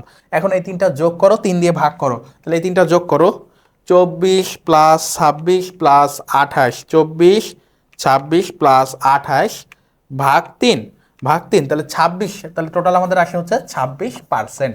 তাহলে 26% হচ্ছে আমাদের গড় আয়ের হার। এখন দেখো এইটা তো শিখলাম, এখানে শুধু বছর আর আয়ের হার দেওয়া আছে, কিন্তু কোনো প্রশ্নে যদি সম্ভাবনা দেওয়া থাকে সেক্ষেত্রে আমাদেরকে কি করতে হবে? সেক্ষেত্রে আমাদের কি করতে হবে? দেখো সম্ভাবনা দেওয়া থাকলে, সম্ভাবনা দেওয়া থাকলে প্রত্যাশিত আয়ের হার নির্ণয়ের সূত্র হবে তখন এরকম, যে প্রত্যাশিত আয়ের হার বা গড় হার হচ্ছে E of R equal to আমাদের আর আই গুণ পি আই। এই পি আই মানে হচ্ছে সম্ভাবনার হার, আর আর আই হচ্ছে আয়ের হার। অর্থাৎ সম্ভাবনার হারকে আমরা যদি আয়ের হার দিয়ে গুণ করি, তাহলে আমরা সম্ভাবনা দেওয়া থাকলে প্রত্যাশিত আয়ের হার নির্ণয় করতে পারবো। তাহলে সম্ভাবনাকে আমরা জাস্ট আয়ের হার দিয়ে গুণ করব। এখানে কি করছি? আয়ের হারকে বছর দিয়ে ভাগ করছি। যদি সম্ভাবনা দেওয়া থাকে, সম্ভাবনাকে আয়ের হার দিয়ে গুণ করব, তাহলে আমাদের অ্যান্সার বের হয়ে যাবে। আমরা একটু এক্সাম্পল দেখি প্রত্যাশিত আয়ের হার নির্ণয়। এখানে দেখো আমাদের কি কি আছে? আমাদের দেখো অর্থনৈতিক অবস্থা দেওয়া আছে। অর্থনৈতিক অবস্থা যদি খারাপ হয়, অর্থনৈতিক অবস্থা যদি খারাপ হয়, সেক্ষেত্রে আমাদের সম্ভাবনা হচ্ছে, অর্থনৈতিক অবস্থা খারাপ হওয়ার সম্ভাবনা হচ্ছে আমাদের 0.3, আর আয়ের হার সেক্ষেত্রে হচ্ছে আমাদের 8%। যদি অর্থনৈতিক অবস্থা স্বাভাবিক থাকে বা মোটামুটি থাকে, সেক্ষেত্রে আমাদের এই স্বাভাবিক থাকার সম্ভাবনা হচ্ছে 0.4, এবং সেক্ষেত্রে আয়ের হার হবে আর একটু বাড়বে 15%। আর যদি অর্থনৈতিক অবস্থা খুবই ভালো হয় ব্যবসায়ের জন্য, তাহলে বেশি হারে আয় করতে পারবে 26%, এবং এক্ষেত্রে সম্ভাবনা হচ্ছে 0.3। তাহলে দেখতেছো এই তিনটা, এই যে সম্ভাবনার যোগফল, এই সম্ভাবনার যোগফল সবসময় 1 হবে। সম্ভাবনার যোগফল সবসময় কত হবে? 1 হবে। অর্থাৎ দেখো এই যে 0.3, 0.4, 0.3 যোগ করে দেখো 1.00 হয়েছে। ঠিক আছে, তো এই সম্ভাবনা দেখো খারাপ হওয়ার সম্ভাবনা আমাদের 30% বা 0.3, স্বাভাবিক হওয়ার সম্ভাবনা 40%, ভালো হওয়ার সম্ভাবনা হচ্ছে 30%। আর পাশাপাশি কি রয়েছে? আয়ের হার দেওয়া আছে। তাহলে আমাদের এই ক্ষেত্রে সূত্র হচ্ছে summation of R I into PI, তাই তো? তাহলে আর আই মানে হচ্ছে এইটা আর আই, এই যে আয়ের হারগুলো দেখতেছে এগুলো হচ্ছে আর আই। ওকে, আর পিআই কোনগুলো? পিআই হচ্ছে এই যে উপরে যেগুলো দেখতেছে এগুলো। তাহলে আমরা প্রত্যেকটার সাথে গুণ করব। যখন খারাপ, তাহলে খারাপেরটা গুণ করি। খারাপেরটা হচ্ছে দেখো আর আই কত আছে? আর আই আছে 8%, তাই না? 8 গুণ আমরা কত দেবো? 0.3 দিব। ঠিক আছে, এরপরে যোগ দিব। এই যে সামেশন আছে মানে যোগ, সামেশন আছে মানে কি? যোগ। এরপরে দেখো যখন স্বাভাবিক তখন আমাদের আয়ের হার কত? 15%। গুণ দিব কি? 0.4। গুণ দিব কি? 0.4 প্লাস আমাদের যখন ভালো অবস্থা তখন আয়ের হার কত? 26%। তাহলে 26 গুণ 0.3। এখন এই তিনটাকে তোমরা যদি গুণ করে, এই যে তিনটাকে যদি গুণ করে যোগ করো ক্যালকুলেটরে, তাহলে দেখো কত আসে। তাহলে 8 গুণ 0.3 প্লাস 15 গুণ 0.4 প্লাস 26 গুণ 0.3। তাহলে আমাদের অ্যান্সার আসতেছে, দেখো অ্যান্সার আসতেছে 16.20%। 16.20%। তাহলে এই যে সম্ভাবনা দেওয়া আছে সাথে আয়ের হার দেওয়া আছে, এই ক্ষেত্রে আমরা প্রত্যাশিত আয়ের হার কিভাবে নির্ণয় করতে পারি? এই যে সম্ভাবনার সূত্র দিয়ে আমরা করতে পারি। আশা করি বুঝতে পারছো। ওকে, আমরা পরের যে বিষয়টা ছিল, আমরা প্রত্যাশিত আয়ের হার নির্ণয় করা শিখলাম দুইভাবে। একটা হচ্ছে বছর দেওয়া থাকলে, আর একটা হচ্ছে কি দেওয়া থাকলে? সম্ভাবনা। এই যে সম্ভাবনা দেওয়া থাকলে, এবং এই জিনিসগুলো আমাদের কাজে লাগবে হচ্ছে আদর্শ বিচ্যুতি নির্ণয়। কোথায় কাজে লাগবে? আদর্শ বিচ্যুতি নির্ণয়। এখন আমরা আদর্শ বিচ্যুতি শিখবো। বলছে আদর্শ বিচ্যুতি হচ্ছে ঝুঁকি পরিমাপের একটি পরিসংখ্যানিক পদ্ধতি। স্বাভাবিক সম্ভাবনা থেকে আদর্শ বিচ্যুতির মাধ্যমে ঝুঁকির পরিমাপ করা যায়। কিসের পরিমাপ করা যায়? ঝুঁকির পরিমাপ করা হয়। এক্ষেত্রে উচ্চমানের আদর্শ বিচ্যুতি বেশি ঝুঁকি। দেখো খেয়াল করো, যত বেশি আদর্শ বিচ্যুতির মান যদি হয় 20%, তাহলে ঝুঁকি 20%। যদি এটা 30 হয় তাহলে বেশি ঝুঁকি, যদি 40 হয় বেশি ঝুঁকি। ওকে, এর চেয়ে কমতেও পারে। তাহলে আদর্শ বিচ্যুতির মান যত বেশি, ঝুঁকিও তত বেশি। এবং নিম্নমানের আদর্শ বিচ্যুতি কি করে? কম ঝুঁকি নির্দেশ করে। তাহলে যত বেশি আদর্শ বিচ্যুতির মান হবে, ঝুঁকিও তত বেশি হবে। আদর্শ বিচ্যুতি যত কম হবে, ঝুঁকিও তত কম হবে। আচ্ছা, তো এই যে অপ্রত্যাশিত আয়ের হার আমরা শিখে ফেলছি, এখান থেকে আমরা মুছে ফেলি। তোমরা দেখো এটা সূত্র হচ্ছে আয় হার থেকে প্রত্যেক বছরের আমাদের যে আয় হার থাকবে প্রত্যেক বছর, ধরো বছর একে একটা আয় হার আছে 12%, আমাদের গড় আয়ের হার বা প্রত্যাশিত আয়ের হার আমরা বের করা শিখছি আগের ম্যাথে, তো সেটা আমরা বিয়োগ করবো। এইভাবে প্রত্যেকটা বছর থেকে গড় আয়ের হার বিয়োগ করে সেটাকে স্কোয়ার করব এবং নিচে n-1 দিয়ে রুট ওভার করবো, তাহলে আমাদের অ্যান্সার বের হবে। এটাকে আরেক সংক্ষেপে লিখলে আমরা বলতে পারি যে এখানে আর আই মানে প্রত্যেক বছর আয়ের হার মাইনাস হচ্ছে গড় আয়ের হার whole square divided by n-1 root over, পুরাটার উপর রুট ওভার। ওকে, তাহলে এইটাকে আমরা সংক্ষেপে, আদর্শ বিচ্যুতি থেকে সংক্ষেপে আমরা হচ্ছে কি দিয়ে প্রকাশ করি? সিগমা দিয়ে প্রকাশ করি। কি দিয়ে প্রকাশ করি?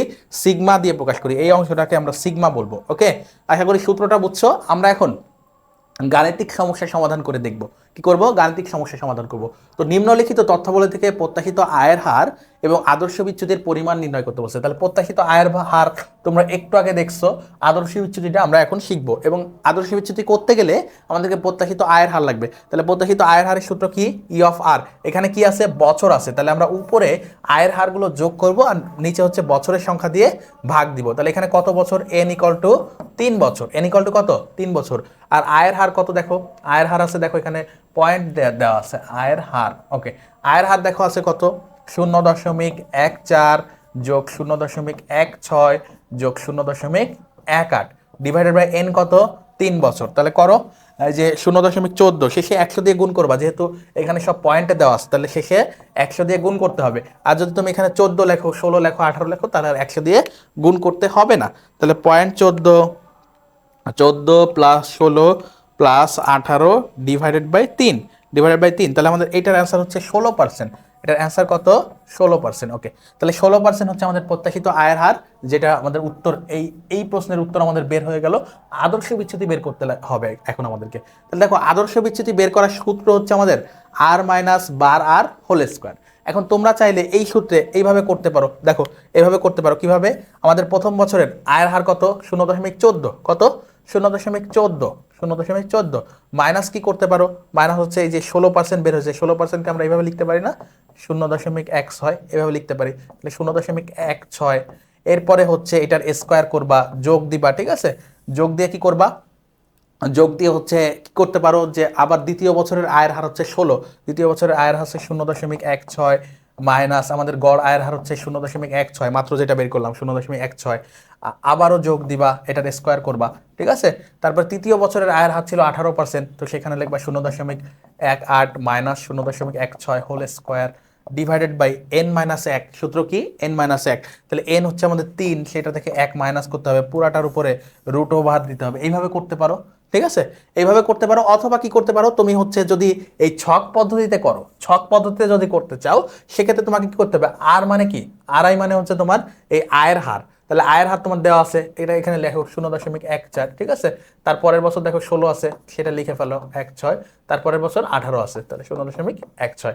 ই অফ আর তুমি বের করছো 0.16, তাহলে 0.16 দাও, 0.16 3 ঘরেই দাও, যেটা দেখো এখানে আমরা 3 ঘরেই দিচ্ছি, ঠিক আছে, যে কোনো এক পদ্ধতিতে করলেই হবে। তাহলে এইটাকে তোমরা ছক পদ্ধতি বা বিকল্প পদ্ধতি হিসেবে করতে পারো, বিকল্প পদ্ধতি, ওকে, বিকল্প পদ্ধতি।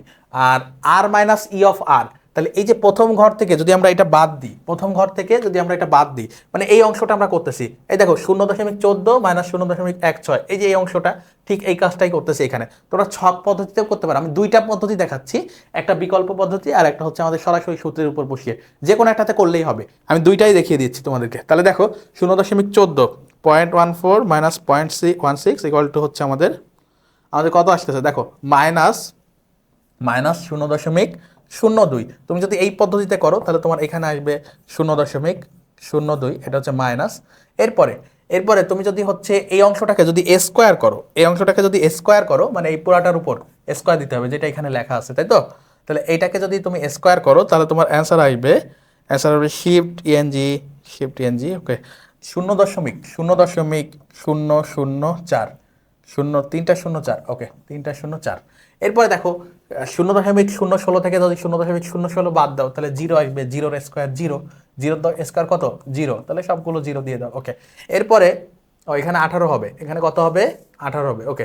0.18, যারা ম্যাথ করতেছো আমার সাথে ক্যালকুলেটর নিয়ে খাতা কলম নিয়ে বসো, প্রত্যেকটা ম্যাথ গুরুত্বপূর্ণ শেখা, কারণ একটু পরে আমরা সিকিউ সলভ করবো, সেখানে কিন্তু লাগবে, সেখানে কিন্তু আমাদের এই বিষয়গুলো লাগবে। তারপর দেখো এটা যদি আমরা করি, এটা যদি আমরা করি তাহলে দেখো আমাদের কি হচ্ছে, এইখানে তো 16, দুঃখিত, এইখানে হচ্ছে 0.16 হবে, এইখানে হচ্ছে 18, এখানে 18 আছে, ঠিক আছে, 0.18, ওকে। এখন যদি বাদ দাও তাহলে এখানে কত আসতেছে 0.02, এরপরে এইটার স্কোয়ার করলেও আমাদের কত হবে দেখো 0.304। এখন এগুলো যোগ করো, যোগ করলে তোমাদের আসতেছে দেখো যোগ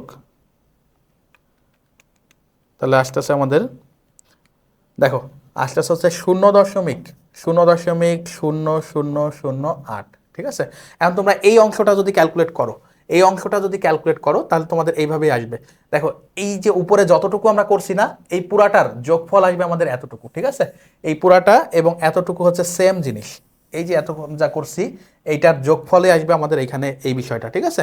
এটা যদি আমরা করি এইভাবেই আসতে থাকবে, ওকে, আসতে থাকবে। তো আমরা এইখানে সরাসরি এই ভ্যালুটা বসিয়ে দিই, এই ভ্যালুটা যদি আমরা বসিয়ে দিই, এই যে এখান থেকে বের করে আসি না, তোমরা ক্যালকুলেটর করে দেখতে পারো, এইখান থেকে এই পর্যন্ত বিয়োগ করে যদি স্কোয়ার করো তাহলে তোমাদের 0.08 আসবে, 3টা শূন্য আসবে, কয়টা শূন্য, 0.0008 ডিভাইডেড বাই 3 মাইনাস 1 কত হয় 2 হয়, এটার উপর রুট ওভার আছে। তাহলে তুমি চাইলে এইখানে বসায় করতে পারো, এই ছক দিয়ে করতে পারো, যদি এখানে দিয়ে বসাও করো একই আসবে উত্তর। এরপরে তোমাকে এই অংশ থেকে শুরু করতে হবে, যদি ছক দিয়ে করো তাহলে তোমাকে এই অংশ দিয়ে শুরু করতে হবে, ওকে। এখন আমরা রুট ওভারের মধ্যে এই অংশটুকু করব, তাহলে রুট ওভার উপরে হচ্ছে 0.0008 divided by 2, okay, into 100%, into আমাদেরকে কী করতে হবে 100% দিয়ে মাল্টিপ্লাই করতে হবে, 100% দিয়ে আমাদেরকে মাল্টিপ্লাই করতে হবে, ওকে। তাহলে আমরা একটু দেখি, রুট ওভার হচ্ছে 0.308 ডিভাইডেড বাই 2, তাহলে আমাদের কত পার্সেন্ট আসতেছে দেখো, আমাদের অ্যান্সার আসতেছে 0.002, এখন দেখো এইটাকে আমরা যদি পার্সেন্টেজে কনভার্ট করতে চাই তাহলে আমাদেরকে 100 দিয়ে গুণ করতে হবে, 100 দিয়ে গুণ করতে হবে, তাহলে আমাদের কত আসছে 2%। কত পার্সেন্ট? 2%। ওকে, আশা করি আদর্শ বিচ্যুতি, ছক পদ্ধতি এবং এই পদ্ধতি, দুইটা পদ্ধতিতেই তোমাদেরকে শিখালাম তোমাদের সুবিধার্থে। তোমরা যে কোনো, তোমার কাছে যেইটা সহজ মনে হয় সেই পদ্ধতিতে করো। এরপর দেখো সম্ভাবনা বিন্যাস। আমরা ঝুঁকির পরিমাপ দেখছিলাম তিনটা পদ্ধতিতে করা যায়। কয়টা পদ্ধতি? তিনটা। একটা আদর্শ বিচ্যুতি, এটা আমরা শিখে ফেলছি। এরপর সম্ভাবনা বিন্যাসে আসছি, এরপর আমরা বিভেদাঙ্কে যাব। তাহলে দেখো আমরা এখন সম্ভাবনা বিন্যাস শিখবো। সম্ভাবনা বিন্যাস শিখবো বলতে এখান থেকে তোমাদের ম্যাথ আসে না, কিন্তু সম্ভাবনা বিন্যাস থেকে এমসিকিউ বা অনুধাবনমূলক প্রশ্ন বা কয়ের জ্ঞানমূলক প্রশ্ন আসতেই পারে। তো ভবিষ্যতে সম্ভাব্য আয় এবং এর সম্ভাবনাকে যখন তালিকা বা রেখার সাহায্যে, রেখাচিত্রের সাহায্যে, তালিকা বা রেখাচিত্রের সাহায্যে প্রকাশ করা হয় তাকে আমরা বলি সম্ভাবনা বিন্যাস। এক্ষেত্রে বিভিন্ন আয়ের সম্ভাবনাকে শতকরা বা পার্সেন্টেজ আকারে প্রকাশ করা হয়। সম্ভাবনা বিন্যাস একটি মডেল যা সবগুলো সম্ভাবনার একত্রিত ফল। সম্ভাবনা বিন্যাসকে দুই ভাগে ভাগ করা হয়, একটা হচ্ছে রৈখিক পদ্ধতি আর একটা হচ্ছে গাণিতিক পদ্ধতি। তাহলে এই দুইভাবে প্রকাশ করা যায় সম্ভাবনা বিন্যাসকে।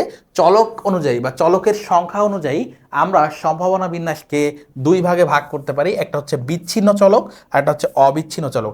বিচ্ছিন্ন চলক কোনগুলো? ধরো এইভাবে আমরা ওই যে করতাম না, আমরা কি করতাম, আমাদের পরিসংখ্যা নিবেশন সারণী করছি আমরা পরিসংখ্যানে, যারা 9-10-এ ম্যাথ তো সবাই ছিল, সাধারণ গণিত, সেখানে আমরা কি গণসংখ্যা নিবেশন সারণী করছি।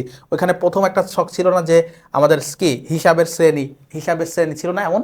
তো এই যে হিসাবের শ্রেণী বা ব্যবধান, হিসাবের ব্যবধান বা শ্রেণী ব্যবধান, সেইখানে আমরা এরকম থাকতো 10 থেকে ধরো 15, এরপরে 16 থেকে শুরু হইতো, 16 থেকে ধরো 20, ঠিক আছে? তো এরকম থাকতো আমাদের, বা এখানে 11 থেকে 15, ঠিক আছে? তারপর একটা 21 থেকে হচ্ছে 25, এরকম থাকতো। তাহলে দেখো এই 11-র সাথে 15-র বা এর আগের ঘরের বা এই যে 20-এর সাথে 21-এর কোনো কি নেই, সম্পর্ক নেই। তাহলে এটাকে বলা হয় বিচ্ছিন্ন। এটাকে কি বলা হয়? বিচ্ছিন্ন। এটাকে কি বলা হয়? বিচ্ছিন্ন চলক। এটাকে বলা হয় বিচ্ছিন্ন। এটাকে বলা হয় বিচ্ছিন্ন। আর যখন অবিচ্ছিন্ন কখন হবে? অবিচ্ছিন্ন হবে এরকম, যখন দেখবা 11 থেকে 15, আবার পরের ঘরে 15 থেকে হচ্ছে 20, পরের ঘরে 20 থেকে হচ্ছে 25, ঠিক আছে? পরের ঘরে আবারও 25। তাহলে দেখো এইটার পরের ঘর আর এটার প্রথম ঘর সমান, এটার পরের ঘরে প্রথম ঘর সমান, এটার পরের ঘর এবং প্রথম ঘর সমান। তাহলে এইটাকে বলা হয় অবিচ্ছিন্ন চলক। আশা করি বুঝতে পারছো। তো এই দুইভাবে আমরা প্রকাশ করতে পারি। এই তথ্যগুলো মনে রাখবা, সম্ভাবনা বিন্যাস থেকে এর বাইরে আর কিচ্ছু আসবে না ইনশাল্লাহ। এরপরে দেখো আমরা বিভেদাঙ্ক, তৃতীয় যে পরিমাপটা ছিল সেটা হচ্ছে বিভেদাঙ্ক। বিভেদাঙ্কের ক্ষেত্রে একেবারে সহজ জিনিস, আমাদের যখন একের অধিক প্রকল্প থাকে, একটা থাকলে আমরা আদর্শ বিচ্যুতি দিয়ে পরিমাপ করতে পারি, কিন্তু যখন একের অধিক প্রকল্প থাকে তখন আমাদেরকে বিভেদাঙ্কে যাইতে হয়। কারণ আমরা ধরো বলতে পারি, এইভাবে বলতে পারি বিভেদাঙ্ক দিয়ে শতকরায় প্রকাশ করে, যে ওই প্রকল্পের ঝুঁকি 82%, আর একটা ঝুঁকি হচ্ছে 75%, তুমি কোনটা নিবা? যেটা ঝুঁকি কম সেটা। এইটা করতে গেলে এই শতকরায় প্রকাশটাকেই আমরা মূলত বিভেদাঙ্ক বলি। অর্থাৎ আদর্শ বিচ্যুতিকে আমরা যখন শতকরায় প্রকাশ করি তখন সেটাকে আমরা বিভেদাঙ্ক বলি। কিভাবে করি? কোনো নিবেশনের পরিমিত ব্যবধান ও গাণিতিক গড়ের অনুপাতকে, দেখো পরিমিত ব্যবধান মানে হচ্ছে আদর্শ বিচ্যুতি, পরিমিত ব্যবধান আরেক নাম কি? আদর্শ বিচ্যুতি। আদর্শ বিচ্যুতি। তাহলে আদর্শ বিচ্যুতি এবং গাণিতিক গড়, গাণিতিক গড় কোনটা? ওই যে আমাদের প্রত্যাশিত আয়ের হার ই অফ আর বের করা শিখছি, ওইটাকে যদি অনুপাতকে যখন শতকরায় প্রকাশ করা যায় তখন তাকে বিভেদাঙ্ক বলা যায়। পারস্পরিক তুলনা করতে, অর্থাৎ একের অধিক প্রকল্পে তুলনা করতে, ওই যে শতকরা নিয়ে যে আমরা তুলনা করব, এই তুলনা করতে আমরা বিভেদাঙ্ক ব্যবহার করি। এই বিভেদাঙ্কের আরেক নাম হচ্ছে ব্যবধানাঙ্ক।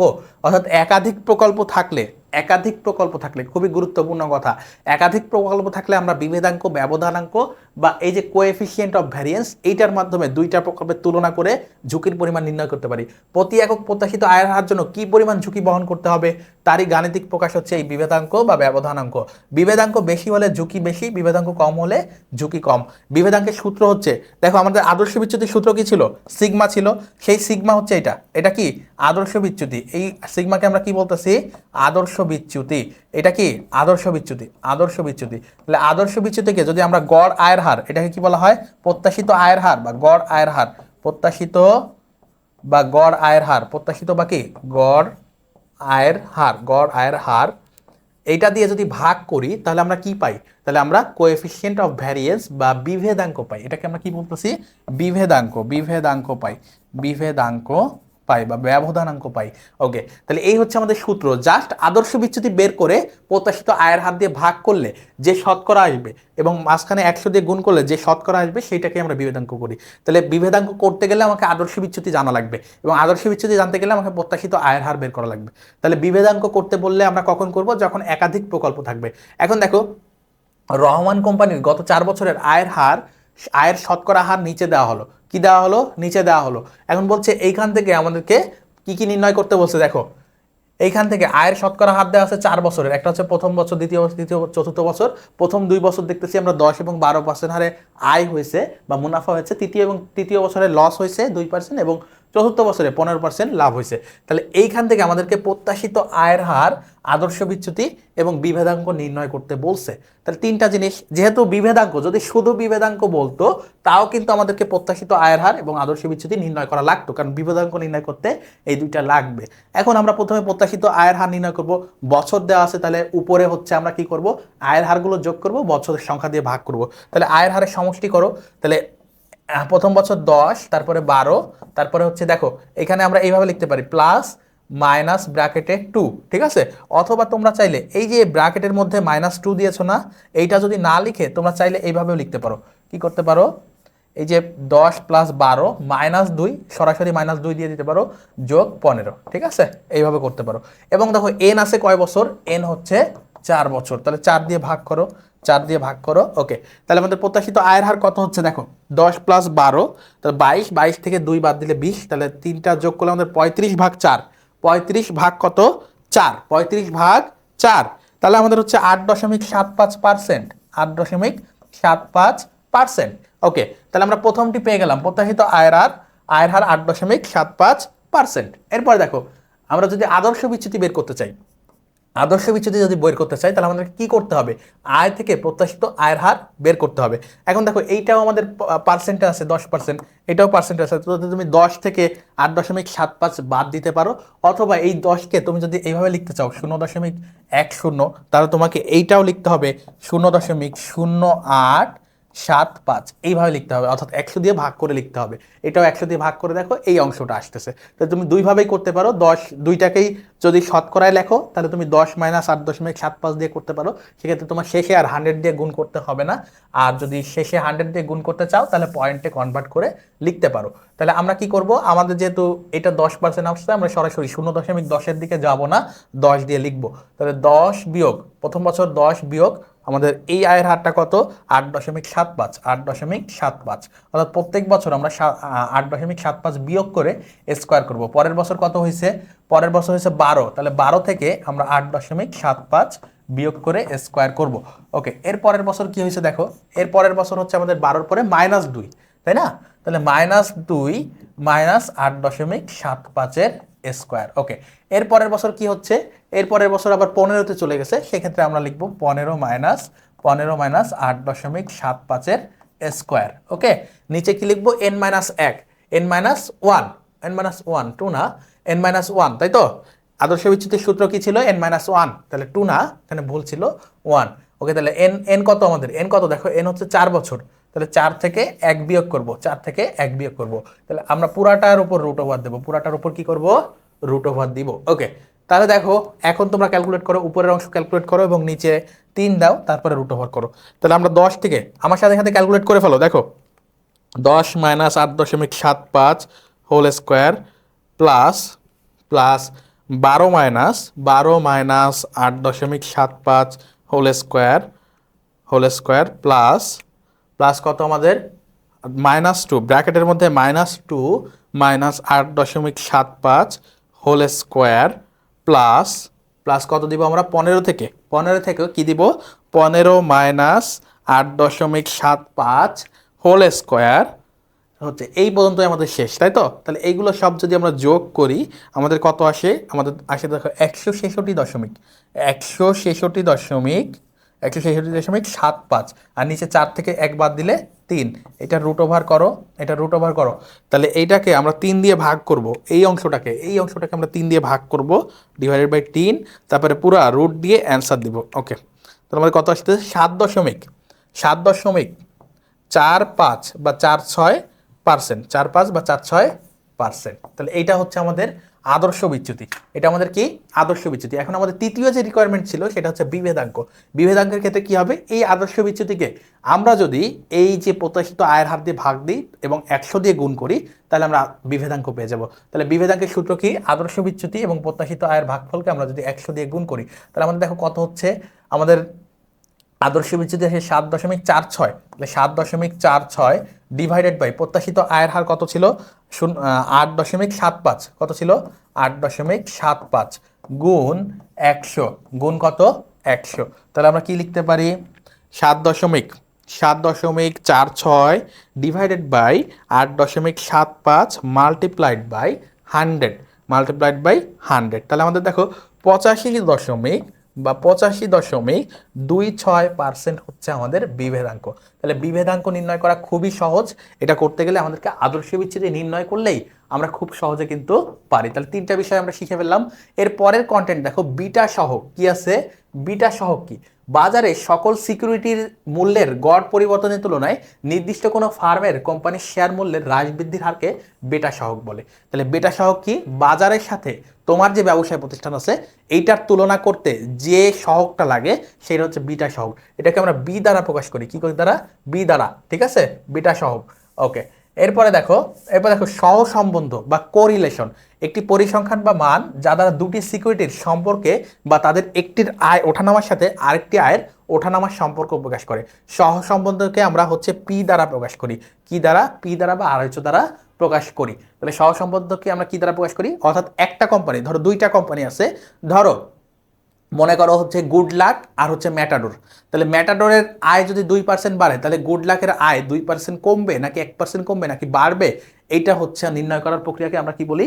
সহসম্বন্ধ। আর বিটা সহগ কি? ধরো বাজারে আয়ের হার বাড়ছে 2%, তোমার আয়ের হারের উপর তোমার কোম্পানির আয়ের হার 2% বাড়লো নাকি 1% বাড়লো নাকি কমে গেল, এটাকে বলি আমরা বিটা সহগ। আশা করি বুঝছো। এই বিষয়গুলো এমসিকিউ এর জন্য, এমসিকিউতে খুবই খুবই গুরুত্বপূর্ণ। পোর্টফোলিওর অন্তর্ভুক্ত আর্থিক সম্পত্তিসমূহের মধ্যে সহসম্বন্ধের মান -1 হতে, -1 হতে কিসের মধ্যে হতে পারে? +1-এর মধ্যে হতে পারে। এটাকে +1 বলো, ঠিক আছে? +1। তাহলে সহসম্বন্ধের মান, তাহলে দেখো সহসম্বন্ধ বা কোরিলেশনের মান খুবই গুরুত্বপূর্ণ প্রশ্ন। কত হতে পারে? -1 থেকে, -1 থেকে +1 পর্যন্ত হতে পারে, +1 পর্যন্ত হতে পারে। তাহলে -1 কি নির্দেশ করে? -1 হচ্ছে কম ঝুঁকি নির্দেশ করে এবং +1 হচ্ছে সবচেয়ে বেশি ঝুঁকি নির্দেশ করে। -1 হচ্ছে সবচেয়ে কম এবং +1 হচ্ছে সবচেয়ে বেশি ঝুঁকি নির্দেশ করে। সম্পদের মধ্যে কোনো সম্পর্ক না থাকলে সহসম্বন্ধকের মান হয় 0। কত হয়? মান হয় 0, মান হয় 0। তাহলে আমাদের -1 থেকে +1 হতে পারে সহসম্বন্ধ, এবং যদি কোনো সম্পর্ক না থাকে দুইটা কোম্পানির মধ্যে তখন সেটাকে আমরা বলি হচ্ছে 0, কোরিলেশন হচ্ছে 0 বা সহসম্বন্ধ। এবার দেখো সিএপিএম, সিএপিএম এর পূর্ণরূপ কি? সিএপিএম এর পূর্ণরূপ কি? খুবই গুরুত্বপূর্ণ আমাদের এমসিকিউ এর জন্য। Capital asset pricing model, capital asset pricing model, যেটাকে আমরা সিএপিএম ক্যাপিএম বলি। তো এই যে সিএপিএম, এই বাজার ঝুঁকি, সিএপিএম কি করে দেখো, বাজার ঝুঁকি এবং প্রত্যাশিত আয়ের হারের মধ্যকার ধনাত্মক সম্পর্ক যে মডেলের মাধ্যমে উপস্থাপন করা হয় তাকে বাজার মডেল, বা সিএপিএম মডেল বা ক্যাপিটাল অ্যাসেট প্রাইসিং মডেল বলে। তাহলে কি করা হয়? বাজার ঝুঁকি এবং প্রত্যাশিত আয়ের হারের মধ্যে যে সম্পর্ক সেটাকে আমরা যে মডেলের মধ্যে আনি সেটাকে আমরা সিএপিএম বলি। নির্দিষ্ট একটি সিকিউরিটির বাজার ঝুঁকি এবং প্রত্যাশিত আয়ের হারের মধ্যে সম্পর্ক নির্দেশ করা হয়। তাহলে সিএপিএম কি করে? বাজার ঝুঁকি এবং নির্দিষ্ট কোম্পানির আয়ের মধ্যে সম্পর্ক নির্ধারণ করে। ঝুঁকির হার পরিবর্তনের সঙ্গে সঙ্গে ঝুঁকির প্রিমিয়াম, মনে রাখবে এই যে ঝুঁকি প্রিমিয়াম, যখন তুমি তোমার কাছে দুইটা জিনিস আছে, একটা হচ্ছে রিস্ক ফ্রি, মানে তুমি 100 টাকা বিনিয়োগ করবা, এর বিপরীতে তুমি নির্ধারিত আয় পাবা, এটাকে বলা হয় রিস্ক ফ্রি। অর্থাৎ এখানে কোনো ঝুঁকি নেই। এবং এই রিস্ক ফ্রি বা ঝুঁকিমুক্ত আয়ের উৎস হচ্ছে ট্রেজারি বিল। আয়ের উৎস কি? আগেও পড়ছি আমরা, উৎস হচ্ছে ট্রেজারি বিল। এটা কি? Treasury bill. এখন ট্রেজারি বিলের যে হার আছে এটা হচ্ছে ঝুঁকিমুক্ত আয়ের হার বা রিস্ক ফ্রি রিটার্ন। তাহলে এই যে ঝুঁকিমুক্ত আয়ের হার, কেন রিস্ক ফ্রি বলা হচ্ছে এটাকে? কারণ এইটা হচ্ছে সরকার কর্তৃক বিকৃত এবং সরকার যখন কখনো দেউলিয়া হতে পারে না, এই জন্য এটা হচ্ছে ঝুঁকিমুক্ত, আয়ের হার। এখন তোমার কাছে ধরো ঝুঁকিমুক্ত আয়ের হার বা ট্রেজারি বিলের আয়ের হার আছে 10%। কত পার্সেন্ট? 10%, ঠিক আছে? এখন ধরো তুমি বেশি ঝুঁকি নিলা, তুমি যদি আর ঝুঁকি না নিতে চাও তাহলে এটা বিনিয়োগ করো, তোমার 10% হারে নির্ধারিত সময় পর্যন্ত আয় হবে। এখন ধরো তুমি কোনো বন্ডে বিনিয়োগ করলা, কোনো শেয়ারে বিনিয়োগ করলে, সেক্ষেত্রে তোমার প্রত্যাশা থাকবে যে আমি 15%, 16% হারে আয় করব। তাহলে বাজারের আয়ের হার হচ্ছে ধরো আরএম, সেটাকে আমরা বলি আরএম। বাজার আয়ের হার হচ্ছে ধরো 16%, আর সরকারের যে ট্রেজারি বিল আছে যেটা হচ্ছে ঝুঁকি মুক্ত সেটা হচ্ছে 10%, সেটা কত 10%। তাহলে এই দুইটা যে পার্থক্য অর্থাৎ 16 থেকে 10 বাদ দিলে যতটুকু থাকে অর্থাৎ এই 6%, এই যে 6% দেখতেছো এই 6% হচ্ছে তোমার রিস্ক প্রিমিয়াম বা ঝুঁকি প্রিমিয়াম। এটাকে আমরা কি বলি ঝুঁকি প্রিমিয়াম। তাহলে ঝুঁকি প্রিমিয়ামের সূত্র কি আর এম মাইনাস আর এফ, আর এম মাইনাস আর এফ।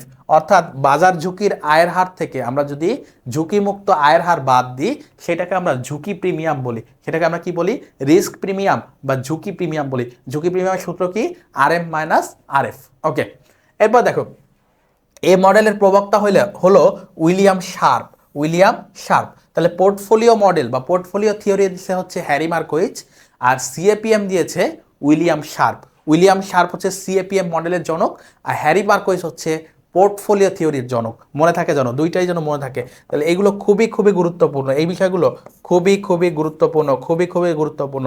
এই মডেলের মাধ্যমে প্রয়োজনীয় মুনাফার হার বা হচ্ছে আয়ের হার নির্ণয় করা যায়। তাহলে আমরা এই মডেলের মাধ্যমে কি করতে পারি প্রয়োজনীয় আয়ের হার বা মুনাফার হার নির্ণয় করতে পারি। এটা সূত্র হচ্ছে এই যে প্রয়োজনীয় মুনাফার হার বা এটা সূত্র তোমরা বার আর দিতে পারো, ঠিক আছে, বার আর বা কে দিতে পারো।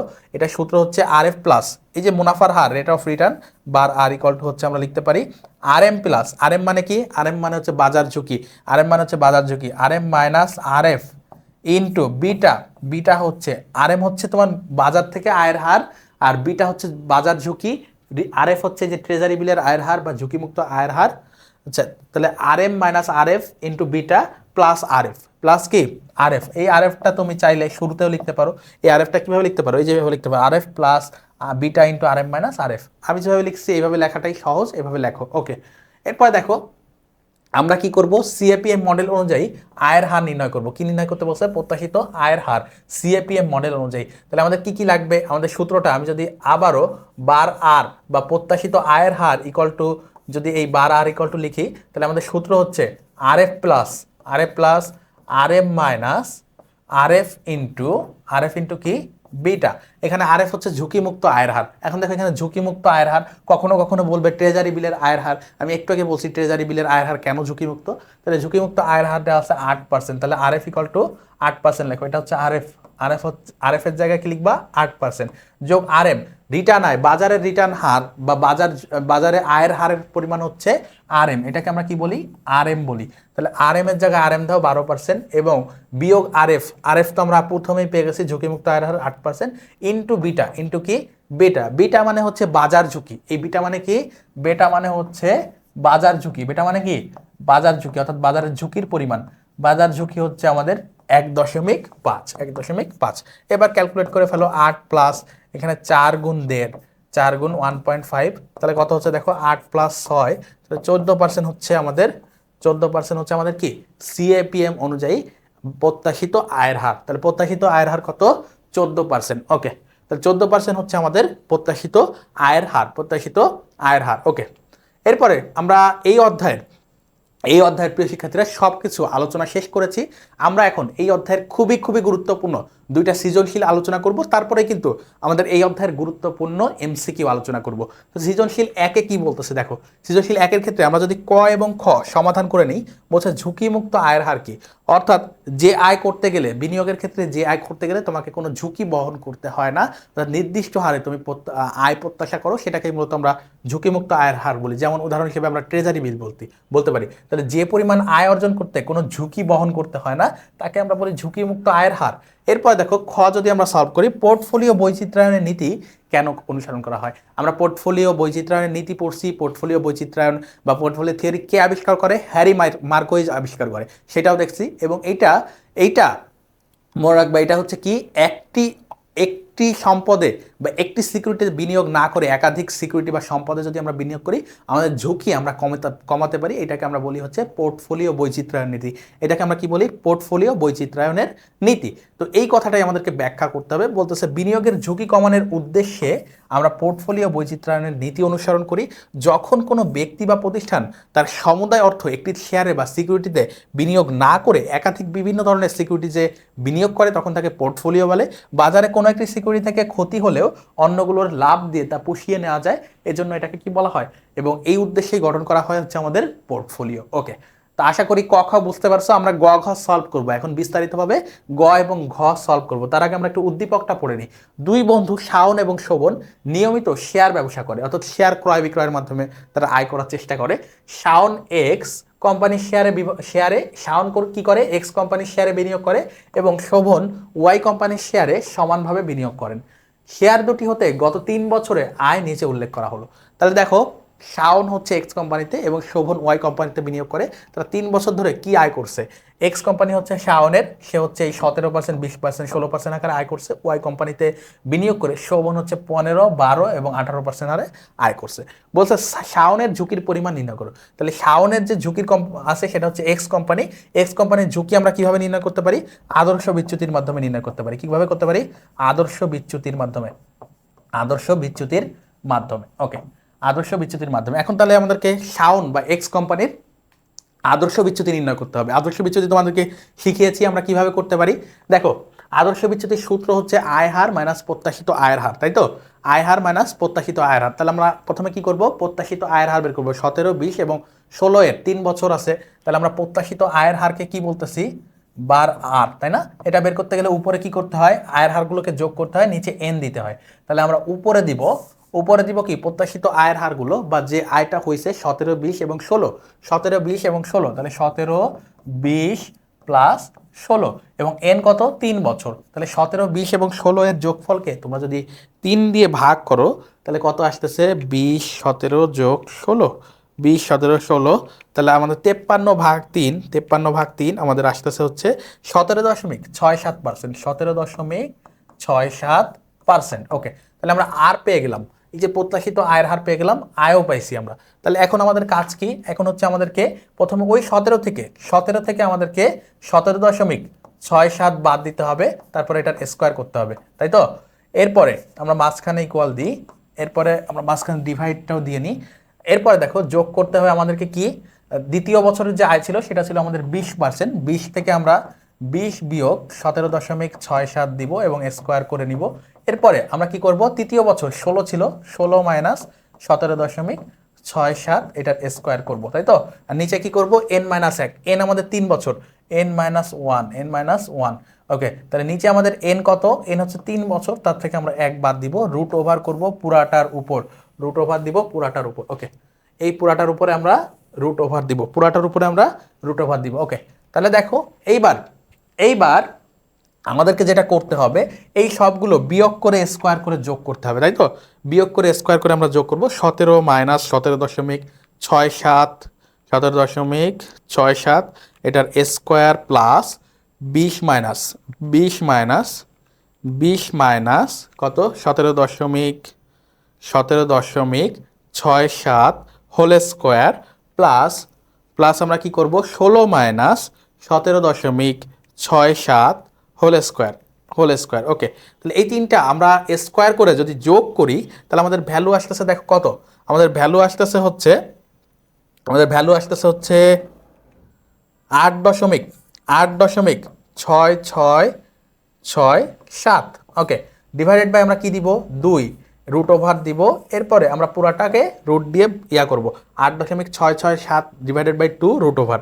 ওকে, তাহলে ডিভাইডেড বাই 2, এরপরে আমরা রুট ওভার দিব, অ্যান্সার দিব। তাহলে আমাদের দেখো 2 দশমিক কত আসতেছে? 2.08%। 2.08%। আমরা যদি আরেকবার একটু ক্যালকুলেটটা করি, 17 দশমিক, তোমরা একটু আমার সাথে ক্যালকুলেট করো, কোথাও ভুল হয়েছে কিনা আমি একটু চেক করতেছি। মাইনাস হোল স্কোয়ার প্লাস, তোমরাও ক্যালকুলেট করবা এবং অ্যান্সার জানাবা, আমাকে অ্যান্সার জানাবা। অনেক সময় আমরা স্লাইড থেকে পরবর্তী অনেক দূর থেকে ক্যালকুলেট করে আনতে হয়, এজন্য অনেক সময় ক্লাসের মধ্যে ভুল হতেও পারে। ওকে, তো প্রিয় শিক্ষার্থীরা, তোমরা আমাদেরকে রিচেক করে জানাবা তোমাদের কত হয়েছে, সেটা তোমরা আগে করতে পারতেছো কিনা সেটাও আমাদেরকে জানাতে হবে। প্রত্যেকটা ম্যাথ একেবারে সহজ করে বোঝানোর চেষ্টা করতেছি তোমাদেরকে, তোমরাও সেভাবে ইফোর্ট দিবা। তোমরাও কি করবা? ঠিক একইভাবে ইফোর্ট দিবা, একইভাবে আমাদের সাথে ইফোর্ট দিবা, তাহলে দেখবা প্রত্যেকটা জিনিস তোমাদের কাছে একেবারে সহজ হয়ে যাবে। ওকে, তাহলে 2.08% হচ্ছে শাওনের ঝুঁকির পরিমাণ। এখন আমাদেরকে এটা ঝুঁকির পরিমাণ নির্ণয় করতে বলছিল, আমরা আদর্শ বিচ্যুতির মাধ্যমে শাওনের ঝুঁকির পরিমাণ নির্ণয় করে ফেললাম, সেটা হচ্ছে 2.08%, তাই তো? এরপরে ঘতে বলছে উদ্দীপকে উল্লিখিত তথ্যের আলোকে কার বিনিয়োগ অধিক ঝুঁকিপূর্ণ, এটা আমাদেরকে নির্ণয় করতে বলছে। তাহলে অধিক যদি দুইটা প্রকল্পের মধ্যে যদি আমরা পার্থক্য করতে চাই আমাদেরকে বিভেদাঙ্ক করতে হয়। দুইটা প্রকল্পেরই কি করতে হয়? বিভেদাঙ্ক করতে হয়, বিভেদাঙ্ক করতে হয়। এখন আমরা বিভেদাঙ্ক করতে গেলে আমাদের আদর্শ বিচ্যুতি লাগে। শাওনেরটার আদর্শ বিচ্যুতি আমরা বের করে ফেলছি, বা এক্স কোম্পানিটা আমরা করে ফেলছি, তাহলে এক্স কোম্পানির বিভেদাঙ্ক করা আমাদের জন্য সহজ হয়ে গেছে। ওয়াই কোম্পানির ক্ষেত্রে আমাদেরকে আদর্শ বিচ্যুতি করে তারপরে বিভেদাঙ্ক করতে যেতে হবে। তাহলে আমরা প্রথমে শাওনের যে কোম্পানি এক্স কোম্পানির ক্ষেত্রে আমরা এখানে আমরা কি করছি, হ্যাঁ ঠিক আছে, আদর্শ বিচ্যুতি আমরা করে ফেলছি, এটার উত্তরও আমাদের বের হয়ে গেছে। আমরা ঘতে যাব, বলছে উদ্দীপকে উল্লিখিত তথ্যের আলোকে কার বিনিয়োগ অধিক ঝুঁকিপূর্ণ সেটা বোঝার জন্য আমাদের উভয় কোম্পানির বিভেদাঙ্ক নির্ণয় করতে হবে, যেটা তোমাদেরকে একটু আগে বললাম। এখন আমরা যেহেতু শাওন কোম্পানির আমরা কি বের করছি? আদর্শ বিচ্যুতি, মানে এই যে সিগমা বের করে ফেলছি। এই আদর্শ বিচ্যুতিকে আমরা সংক্ষেপে কি বলি? যে সিগমা বলি। তাহলে সিগমা বের করে ফেলছি। তাহলে আমরা সিগমাকে যদি আমরা কি করি? প্রত্যাশিত আয়ের হার দিয়ে ভাগ করি, মানে বার আর এক্স, মানে এক্স কোম্পানির যদি আয়ের হার দিয়ে ভাগ করি, সেই এক্স কোম্পানির এটা এখানে আমরা এক্স লিখতে পারি, যেহেতু দুইটা কোম্পানি আছে। 17.67 দিয়ে যদি আমরা ভাগ করি এবং 100 দিয়ে গুণ করি, তাহলে আমরা কি পাবো? বিভেদাঙ্ক পাবো। তাহলে আমাদের কত হয়েছে? আমাদের শাওনের ঝুঁকির পরিমাণ হচ্ছে 2.08%। তাহলে আমরা লিখতে পারি এখানে না 2.08 ডিভাইডেড বাই আমাদের প্রত্যাশিত আয়ের হার কত ছিল? প্রত্যাশিত আয়ের হার ছিল 17.67 গুণ 100। ঠিক আছে, এটা করো, দেখো বিভেদাঙ্ক কত আসে। তাহলে আমরা কি করতে পারি? 2.08 divided by 17.67, 2.08 divided by 17.67 into 100, তাহলে 11 দশমিক কত আসতেছে? 11.77%। কত আসতেছে? 11.77%। ওকে, অন্যদিকে জনাব শোভন ওয়াই কোম্পানিতে যেহেতু বিনিয়োগ করছে, তারটার আগে কি করতে হবে আমাদেরকে? প্রত্যাশিত আয়ের হার, তারপরে আদর্শ বিচ্যুতি, তারপরে আমরা বিভেদাঙ্ক পাবো।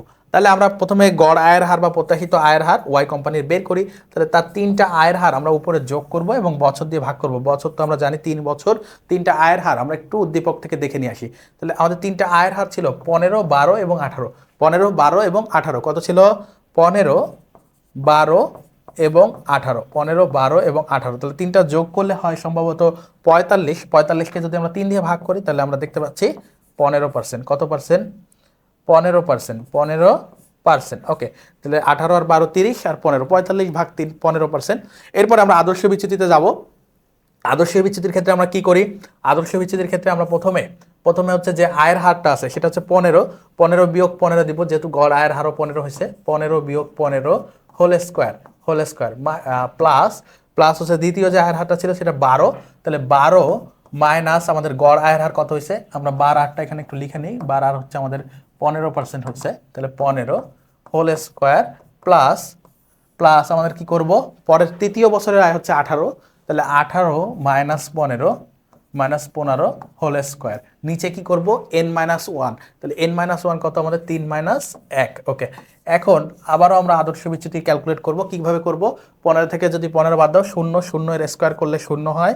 এটার সাথে বাকি দুইটা যোগ করো, বাকি দুইটার বিয়োগ করে স্কোয়ার করে যোগ করো। ওকে, তাহলে 0 স্কোয়ার প্লাস আমাদের 12-15 whole square plus 18-15 whole square. এই সবগুলো যোগ করলে আমাদের 18 আসতেছে। কত আসতেছে? 18 আসতেছে। আমি আরেকবার যদি একটু করি, 3 এর 9, 18 আসতেছে। ঠিক আছে, তাহলে 18/2। ওকে, রুট ওভার 18/2 রুট ওভার। তাহলে আমাদের কত আসতেছে দেখো? 18/2 রুট ওভার। এটাকে আমাদেরকে রুট করতে হবে। রুট করলে আমাদের 3% আসতেছে। কত আসতেছে? আদর্শ বিচ্যুতি আসতেছে 3%। তাহলে দেখো আমাদের যে ওয়াই কোম্পানি আছে সেটার সিগমা ওয়াই বা আদর্শ বিচ্যুতি আসতেছে 3%, যেটা আমাদের আমাদের যে শাওন কোম্পানি এক্স কোম্পানি ছিল 2%। তাই তো? এক্স কোম্পানির ক্ষেত্রে আমাদের কত ছিল দেখো একটু? 2.08। ওকে, তাহলে বিভেদাঙ্ক এটার বেশি হবে। বিভেদাঙ্ক কি হবে? এই যে বিভেদাঙ্ক সিবি অফ এটা তো না, হ্যাঁ এইটাই সিবি অফ এক্স না, এখানে সিবি অফ ওয়াই। ঠিক আছে, সিবি অফ ওয়াই। তাহলে দেখো আলফা ওয়াই কত হয়েছে আমাদের? আলফা ওয়াই হয়েছে 3%। তাহলে আমরা 3 লিখবো। তার নিচে আর ওয়াই, বার আর ওয়াই আমাদের কত হয়েছে? 15%। আগের পেজে বার আর ওয়াই হয়েছে 15। গুণ 100 গুণ 100, তাহলে কত পার্সেন্ট আসে একটু তোমরা ক্যালকুলেট করো। 3/15, 3/15 গুণ 100 গুণ 100, ওকে। তাহলে আমাদের আসতেছে 20%। কত পার্সেন্ট আসতেছে? 20%, 20%। 3/15, 3/15 ইন্টু 100, তাহলে 20%। 20% হচ্ছে আমাদের ওয়াই কোম্পানির হচ্ছে কি ঝুঁকির হার। তাহলে আমরা বিভেদাঙ্কের মাধ্যমে দুইটা কোম্পানির বের করছি, যেখানে আমরা দেখছি শাওন কোম্পানির ঝুঁকি হচ্ছে 15%, শাওনের এক্স কোম্পানির, আর শোভনের ওয়াই কোম্পানির ঝুঁকি হচ্ছে 20%। তাহলে আমাদের প্রশ্ন কি করছিল বলতো? প্রশ্ন করছিল উদ্দীপক উল্লেখিত তথ্যের আলোকে কার বিনিয়োগ অধিক ঝুঁকিপূর্ণ। তাহলে আমাদের অ্যান্সার হবে যেহেতু বিভেদাঙ্ক শোভনের বেশি, যেহেতু বিভেদাঙ্ক শোভনের কোম্পানির বেশি, কার বেশি? শোভনের কোম্পানির যেহেতু, বা শোভনের বা ওয়াই কোম্পানির যেহেতু বেশি, ওয়াই কোম্পানি বা শোভনের বিনিয়োগকৃত কোম্পানির, শোভনের ক্ষেত্রে বিভেদাঙ্ক বেশি হয়, বিভেদাঙ্ক বেশি হওয়ায় কি বেশি হয় ওয়াই কোম্পানি বেশি ঝুঁকিপূর্ণ, তাহলে শোভনের বিনিয়োগ বেশি ঝুঁকিপূর্ণ, এই কথাটা আমাদেরকে লিখতে হবে। আশা করি বুঝতে পারছো। প্রিয় শিক্ষার্থীরা, আমাদের 1 নং সৃজনশীল কিন্তু শেষ। আমরা 2 নং সৃজনশীল করব খুবই সুন্দরভাবে, খুবই সহজভাবে। দেখো, আমাদের ক্ষেত্রে, তোমাদেরকে সবার ক্ষেত্রে আমার পরামর্শ হচ্ছে ক খ সবসময় আগে সলভ করে নিবে। এতে কি হবে তোমার গ ঘয়ের উপর ওইটার ইফেক্ট পড়বে না, এবং গ ঘ আমরা উদ্দীপক পড়ে সলভ করব। তো বলছে ঝুঁকিমুক্ত আয়ের হার কি? দ্বিতীয় প্রশ্ন কি? ঝুঁকিমুক্ত আয়ের হার কি? যে পরিমাণ আয় অর্জন করতে আমাদের কোনো ঝুঁকি বহন করতে হয় না, সেটাকে আমরা বলি ঝুঁকিমুক্ত আয়ের হার। সেটাকে আমরা কি বলি? ঝুঁকিমুক্ত আয়ের হার। এটা মনে হয় আমরা পূর্বেও পড়েছি, আমাদের অধ্যায়ভিত্তিক আলোচনাতেও পড়েছি। বাজার ঝুঁকি কি পরিহারযোগ্য? বাজার ঝুঁকি কি পরিহার করা যায়? উত্তর হচ্ছে না। আমরা 2 ধরনের ঝুঁকি পড়ছি নিয়ন্ত্রণ এবং অনিয়ন্ত্রণ ভিত্তিতে। একটা হচ্ছে পরিহারযোগ্য আর একটা হচ্ছে অপরিহারযোগ্য। এবং সেই পরিহারযোগ্য বা অ্যাভয়েডেবল রিস্ক, বা হচ্ছে আমাদের যে পরিহারযোগ্য ঝুঁকির মধ্যে কিন্তু বাজার ঝুঁকি ছিল না, আমাদের নিয়ন্ত্রণের বাইরে ছিল হচ্ছে এই বাজার ঝুঁকি। তাহলে আমরা প্রথম লাইনেই বলতে পারি বাজার ঝুঁকি পরিহারযোগ্য নয়। এটা হচ্ছে পরিহারযোগ্য নয় বা অপরিহারযোগ্য ঝুঁকি বা সিস্টেমেটিক রিস্ক। কেন রিস্ক? কারণ এই বাজার ঝুঁকি সৃষ্টি হয় বিভিন্ন ধরনের অর্থনৈতিক মন্দা, রাজনৈতিক সমস্যা, রাজনৈতিক স্থবিরতা, মুদ্রাস্ফীতি, এইসব কারণে, যেগুলো আমাদের কোম্পানিকে নিয়ন্ত্রণের বাইরে। তো এই কথাগুলো আমাদেরকে লিখতে হবে। বাজার ঝুঁকি পরিহারযোগ্য নয় বা অপরিহারযোগ্য, অর্থনৈতিক অবস্থায় পরিবর্তন, সরকারের নীতির পরিবর্তন, রাজনৈতিক অস্থিরতা প্রভৃতি কারণে বাজার ঝুঁকি বা বিটার সৃষ্টি হয়। বাজার ঝুঁকিকে আমরা কি নামে ডাকি? বেটা নামে ডাকি। এ ঝুঁকি প্রতিষ্ঠানের নিয়ন্ত্রণের বাইরে থাকে, তাই এই ঝুঁকি পরিহার করা যায় না। এই ঝুঁকিকে সিস্টেমেটিক রিস্ক বা আনঅ্যাভয়েডেবল বা আনডাইভার্সিফায়েবল রিস্কও বলা হয়। এরপরে দেখো, আমরা ক এবং খ শিখলাম, গতে চলে যাব। আমরা গয়ের ক্ষেত্রে জনাব রিয়াজের নতুন পোর্টফোলিও আয়ের হার নির্ণয় করতে বলছে। তাহলে আমরা একটু দেখি কিভাবে নতুন পোর্টফোলিও আয়ের হার বা এই ধরনের ম্যাথ তোমরা হয়তো খুবই কম করে থাকো, কিন্তু বোর্ডগুলোতে আসে। আমরা এইগুলো কিভাবে সলভ করতে পারি।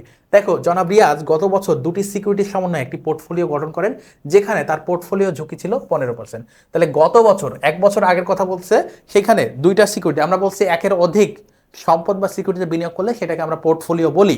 এখন তার গত বছর 2টা সিকিউরিটিতে কি ছিল?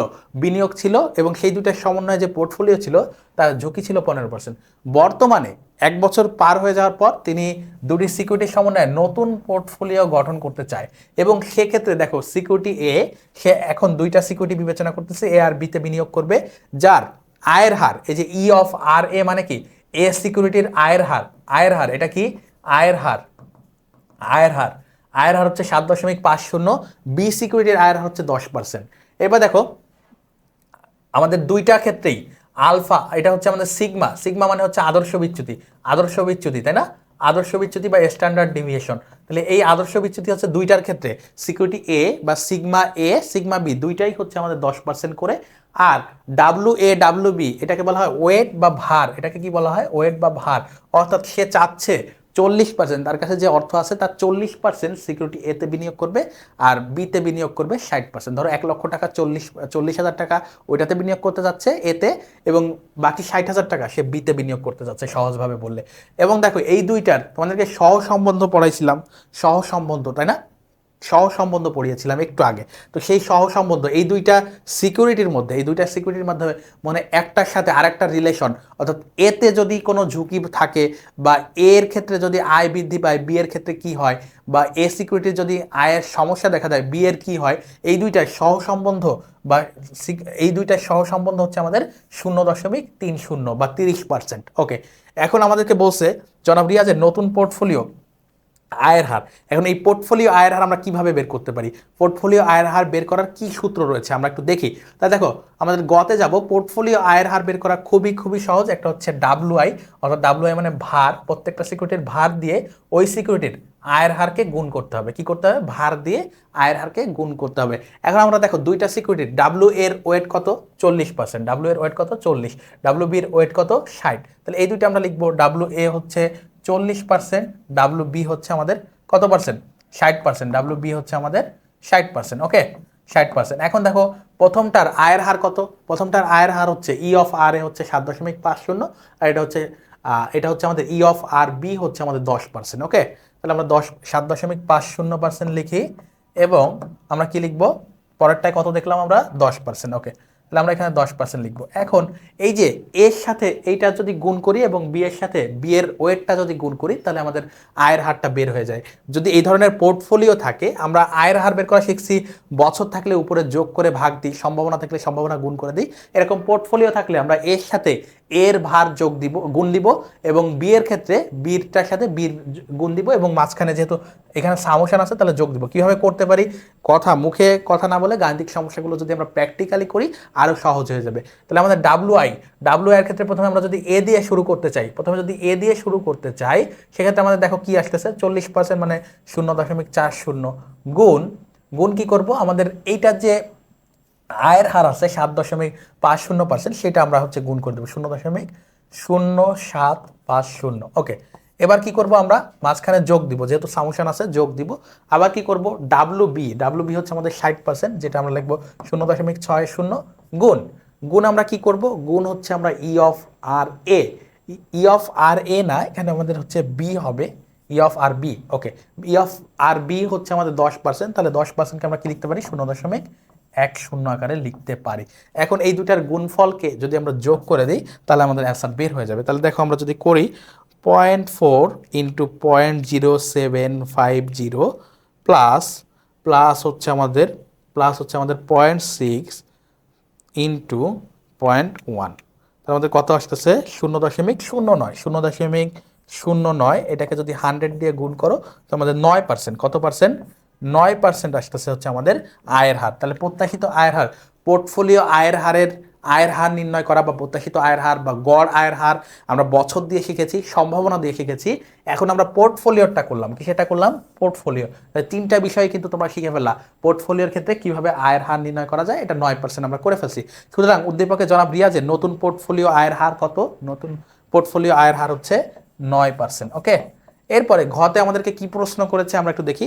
উদ্দীপকে জনাব রিয়াজের নতুন পোর্টফোলিও গঠন কি তার জন্য কম ঝুঁকিপূর্ণ হবে, এটা নির্ণয় করে আমাদেরকে বিশ্লেষণ করতে হবে, মতামত দিতে হবে। তাহলে দেখো, তার গত বছর যে পোর্টফোলিও ছিল সেটার ঝুঁকি ছিল 15%, এই বছর সেইটা গঠন করতে চাচ্ছে, তাহলে এইটার ঝুঁকির পরিমাণ আমাদেরকে নির্ণয় করা শিখতে হবে এবং নির্ণয় করে দেখতে হবে গত বছর যে 15% ছিল তার থেকে কম হয়েছে কিনা। যদি কম হয় তাহলে কম ঝুঁকিপূর্ণ ছিল, যদি বেশি হয় তাহলে বেশি ঝুঁকিপূর্ণ। ঠিক আছে, তাহলে আর কম ঝুঁকিপূর্ণ হবে বলে আমরা মতামত দিতে পারবো না, একেবারে সহজ জিনিস। এরপরে দেখো, তাহলে আমরা পোর্টফোলিওর ক্ষেত্রে কিভাবে ঝুঁকি নির্ণয় করতে পারি আমরা যদি একটু দেখি। পোর্টফোলিওর ক্ষেত্রে দেখো আদর্শ বিচ্যুতি শিখছি, বিভেদাংশ শিখছি। পোর্টফোলিওর ক্ষেত্রে যে সিগমা পি দিয়ে আমরা প্রকাশ করি, কি করি? সিগমা পি দিয়ে আমরা ঝুঁকি নির্ণয় করি, এবং সেই ক্ষেত্রে আমাদের সূত্র হচ্ছে যে পুরাটার উপর রুট হবে। ঠিক আছে, পুরাটার উপর রুট, এই যে ডাব্লু এ হোল স্কোয়ার, তারপরে হচ্ছে সিগমা এ হোল স্কোয়ার। এরপরে কি করব? ডাব্লু বি মানে ওয়েট বি পোর্টফোলিওর ঝুঁকি কি সেটার স্কোয়ার, আমাদের সিগমা বির স্কোয়ার। এরপরে 2 ইন্টু ডাব্লু বি, তারপরে হচ্ছে আমাদের কি করতে হবে? আমাদের সিগমা এ সিগমা বি, তারপরে হচ্ছে আমাদের যে correlation Y W A B মানে হচ্ছে কোরিলেশন। এখানে দেখো আমরা যদি এখানে লিখি এ ও বির সহসম্বন্ধ, এটা হচ্ছে ওয়াই এ বি, ঠিক আছে? তাহলে আমরা কিন্তু সবগুলোই দেওয়া আছে, আমাদের সবগুলোই দেওয়া আছে, জাস্ট সূত্রটা মুখস্থ রাখতে হবে এবং সূত্রে ভ্যালুগুলো বসাতে হবে। কী কী ভ্যালু লাগবে আমরা যদি একটু করে ফেলি, আমরা যদি একটু করতে, প্রথমে ওয়েট লাগবে, ডাব্লু এর ওয়েট কত, 40%, কত পার্সেন্ট, 40%, ডাব্লু এর ওয়েট কত, 40, আর ডাব্লু বির ওয়েট কত ছিল, 60%, এই যে এখানে লেখাই ছিল, আমি কিন্তু তোমাদেরকে বুঝিয়ে দিচ্ছি যে weight W A W B 40 এবং 60, ওকে 40 এবং 60।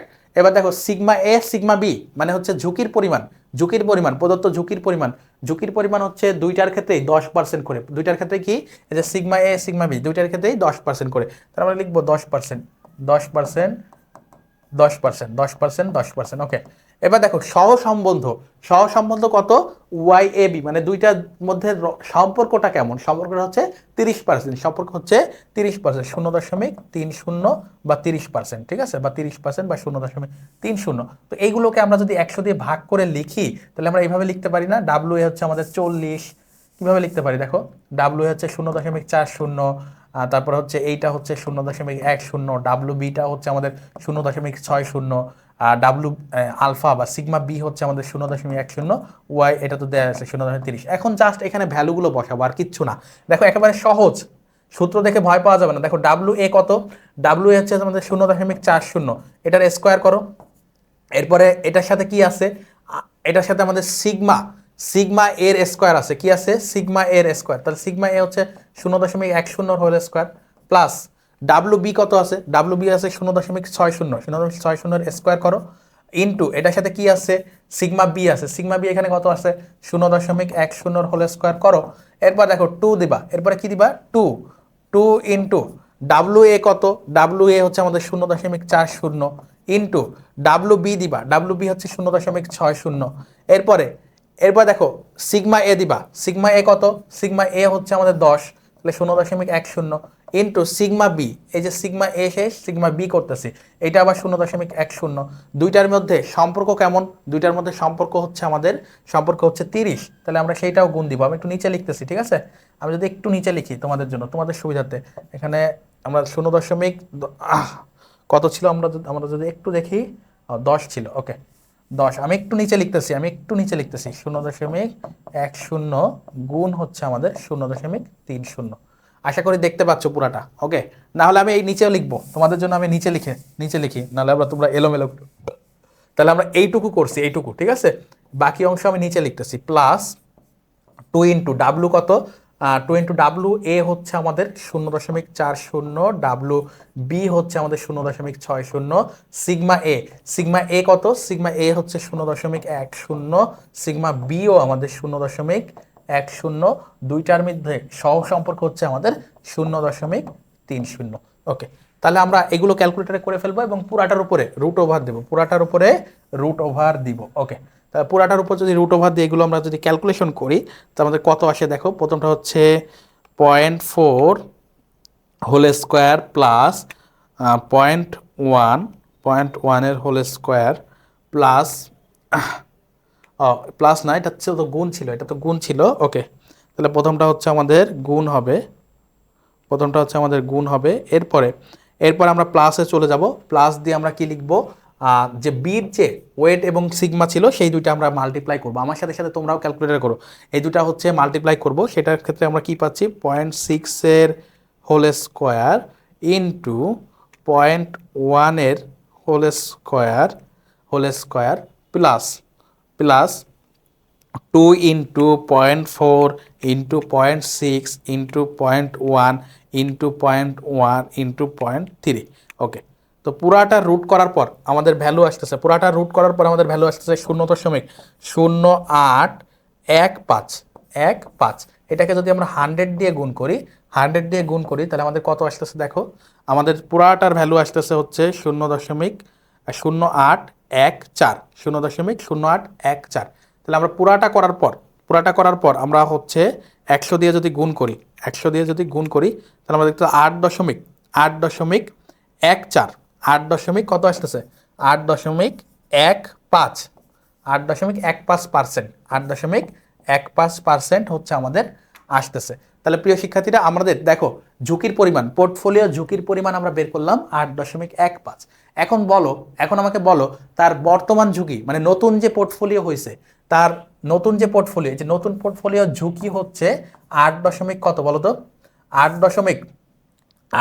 হচ্ছে 1.5%, 8.15%। আর পূর্বের ঝুঁকি কত ছিল? পূর্বের ঝুঁকি ছিল পূর্বের ঝুঁকি ছিল পূর্বের ঝুঁকি ছিল পূর্বের ঝুঁকি ছিল কত? পূর্বের ঝুঁকি ছিল তার হচ্ছে, পূর্বের ঝুঁকি আমরা যদি প্রশ্নে যাই, পূর্বের ঝুঁকি ছিল 15%। পূর্বের ঝুঁকি কত ছিল? 15%। 15% ছিল তার পূর্ববর্তী ঝুঁকি। তাহলে দেখো ঝুঁকি তার কমছে কিনা। তাহলে দেখো পূর্ববর্তী পোর্টফোলিওর তুলনায় বর্তমান পোর্টফোলিও ঝুঁকির পরিমাণ হ্রাস পাওয়ায় তার বর্তমান পোর্টফোলিওতে বিনিয়োগ কম ঝুঁকিপূর্ণ হবে। তার বর্তমান পোর্টফোলিওতে বিনিয়োগ কি হবে? কম ঝুঁকিপূর্ণ হবে। তাহলে আমরা কি বলতে পারি? এই যে এই কথাগুলোই বলবো, তার বর্তমান পোর্টফোলিওতে বিনিয়োগ, তার বর্তমান বিনিয়োগ, এখানে তোমরা লিখতে পারো সিদ্ধান্ত। কি লিখতে পারো? সিদ্ধান্ত। কি লিখতে পারো? সিদ্ধান্ত। কি লিখতে পারো? সিদ্ধান্ত। সিদ্ধান্ততে তোমরা লিখতে পারো যে, সিদ্ধান্ততে লিখতে পারো যে তার বর্তমান বিনিয়োগ, তার বর্তমান বিনিয়োগ, তার বর্তমান বিনিয়োগ কম ঝুঁকিপূর্ণ। তার বর্তমান বিনিয়োগ কম ঝুঁকিপূর্ণ। ওকে। তো প্রিয় শিক্ষার্থী, এটা মন্তব্য করলেই তোমরা এইভাবে যদি প্রত্যেকটা সৃজনশীল করতে পারো, ইনশাল্লাহ তোমাদের 10-এ 10 নিশ্চিত হবে। তো আমরা এই সবগুলো করে ফেললাম। এবার আমাদের যেহেতু এমসিকিউ, আমাদের সৃজনশীল, 2টা সৃজনশীল এবং বেসিক থেকে অ্যাডভান্স পর্যন্ত আলোচনা শেষ। এখন আমরা তোমাদেরকে খুবই সহজভাবে এই অধ্যায়ের প্রয়োজনীয় এমসিকিউগুলো একটু সলভ করে দিই। কিভাবে সলভ করতে হবে, আমরা যা যা আলোচনা করেছি এই অধ্যায়ে, সেই আলোচনার মধ্য থেকেই কিন্তু তোমাদের এমসিকিউগুলো আমরা খুবই সহজভাবে তোমাদেরকে বুঝিয়ে দিব কিভাবে এই অধ্যায়ের এমসিকিউগুলো অ্যান্সার করবা। বলছে একাধিক প্রকল্প মূল্যায়নের ক্ষেত্রে নিচের কোন কৌশলটি উত্তম? তোমাদেরকে আমরা যে একটা সৃজনশীল করিয়েছি একটু আগে, 1 নং সৃজনশীল, দেখো এখানে 2টা প্রকল্প ছিল না? একটু আগে যে 1 নং সৃজনশীল করাইছি, একটা এক্স কোম্পানি, একটা ওয়াই কোম্পানি। তো এই ক্ষেত্রে আমরা 2টার মধ্যে কোনটা ঝুঁকিপূর্ণ কম, এটা নির্ণয় করার জন্য আমরা কি করছিলাম? বিভেদাঙ্ক। তাহলে একাধিক প্রকল্পের মধ্যে যদি আমরা ঝুঁকি বিবেচনা করতে চাই, সেক্ষেত্রে আমাদের উত্তম সবচেয়ে বেশি ভালো ফলাফল দেয় হচ্ছে বিভেদাঙ্ক। কারণ বিভেদাঙ্কের মাধ্যমে আমরা পার্সেন্টেজ বের করে 2টা ঝুঁকির তুলনা করতে পারি, 2টা প্রকল্পের ঝুঁকি তুলনা করতে পারি। তাহলে ঘ হচ্ছে আমাদের অ্যান্সার। ওকে। এরপরে দেখো 2-এ যদি যাই, বাজার আয়ের হার যদি ঝুঁকিমুক্ত আয়ের হারের চেয়ে কম হয় তবে ঝুঁকি প্রিমিয়াম কি? তোমাদেরকে আমি আলোচনার সময়, সিএপিএম আলোচনার সময় আমি বলছি ঝুঁকি প্রিমিয়ামের সূত্র হচ্ছে RM মাইনাস RF, তাই না? এখন এখানে বলতেছে বাজার ঝুঁকি, বাজার আয়ের হার হচ্ছে RM। তাহলে এই RM যদি আমাদের ঝুঁকিমুক্ত আয়ের হার মানে RF এর চেয়ে যদি কম হয়, তাহলে আমি ধরলাম আমাদের বাজার আয়ের হার হচ্ছে 10%, ঠিক আছে? 10%। আর RF হচ্ছে ধরো 12%। RF কি? ঝুঁকিমুক্ত আয়ের হার হচ্ছে RF, যেটা হচ্ছে 12%। তাহলে দেখো আমাদের এই ঝুঁকি প্রিমিয়াম যে সূত্র আমি লিখছি RM মাইনাস RF, এটা দেখো -2 হচ্ছে না? তাহলে এইটা যদি হয় তাহলে আমাদের কেমন হবে? সেটা ঋণাত্মক হবে। তাহলে মাইনাসে চলে যাওয়া মানে কি? ঋণাত্মক। মাইনাসে চলে যাওয়া মানে কি? ঋণাত্মক। তাহলে অ্যান্সার গ। এরপরে দেখো 3-এ আসো, পত্রকোষের আদর্শ ব্যবধানের সূত্র উদ্ভাবন করেন কে? তাহলে পোর্টফোলিও যে ঝুঁকি বা পোর্টফোলিও থিওরি, এটা কে উদ্ভাবন করছে? আমরা দেখেছিলাম হ্যারি মার্কুইজ। কে উদ্ভাবন করছে? পত্রকোষ তত্ত্বের মাত্র যে আমরা সূত্র দিয়ে করলাম, এই যে পোর্টফোলিও ঝুঁকি নির্ণয় করা বা পোর্টফোলিও পুরো থিওরিটা, এটা পুরাটা উদ্ভাবন করছে কে? Harry Markowitz. কে করছে? Harry Marquis. তাহলে অ্যান্সার হবে ঘ। আর আমাদের যে সিএপিএম ছিল, সেটা কে করছে? William sharp. তোমাদের 2টা জিনিসই পড়াইছি। এরপরে 4-এ আসো, পোর্টফোলিও বিনিয়োগ করার উদ্দেশ্য কি? তাহলে পোর্টফোলিও বিনিয়োগে আমরা কি করি? একটা প্রকল্পে বিনিয়োগ না করে একাধিক প্রকল্প, একাধিক সিকিউরিটি, একাধিক সম্পদে বিনিয়োগ করি। তাহলে এই ক্ষেত্রে আমাদের কি হয়? ঝুঁকি কমে যায়, ঝুঁকি হ্রাস পায়। তাহলে আমাদের পোর্টফোলিও বিনিয়োগের উদ্দেশ্য হচ্ছে ঝুঁকি কমানো, এবং এই তথ্যটা প্রথম দিছিল আমাদের হ্যারি মার্কুইজ। এবার 5-এ আসো, কে মূলধনী সম্পত্তির মূল্যায়ন মডেল উন্নয়ন করেন? একটু আগেই বলতেছিলাম, বেসিক আলোচনার মধ্যেও পড়াইছি। তো সেই প্রশ্নগুলোই বোর্ডে আসছে, তোমাদের বিভিন্ন টেস্ট পেপারেও আসছে। তো সেই প্রশ্নই নিয়েছি তোমাদের জন্য। কে মূলধনী সম্পত্তির মূল্যায়ন মডেল উন্নয়ন করে?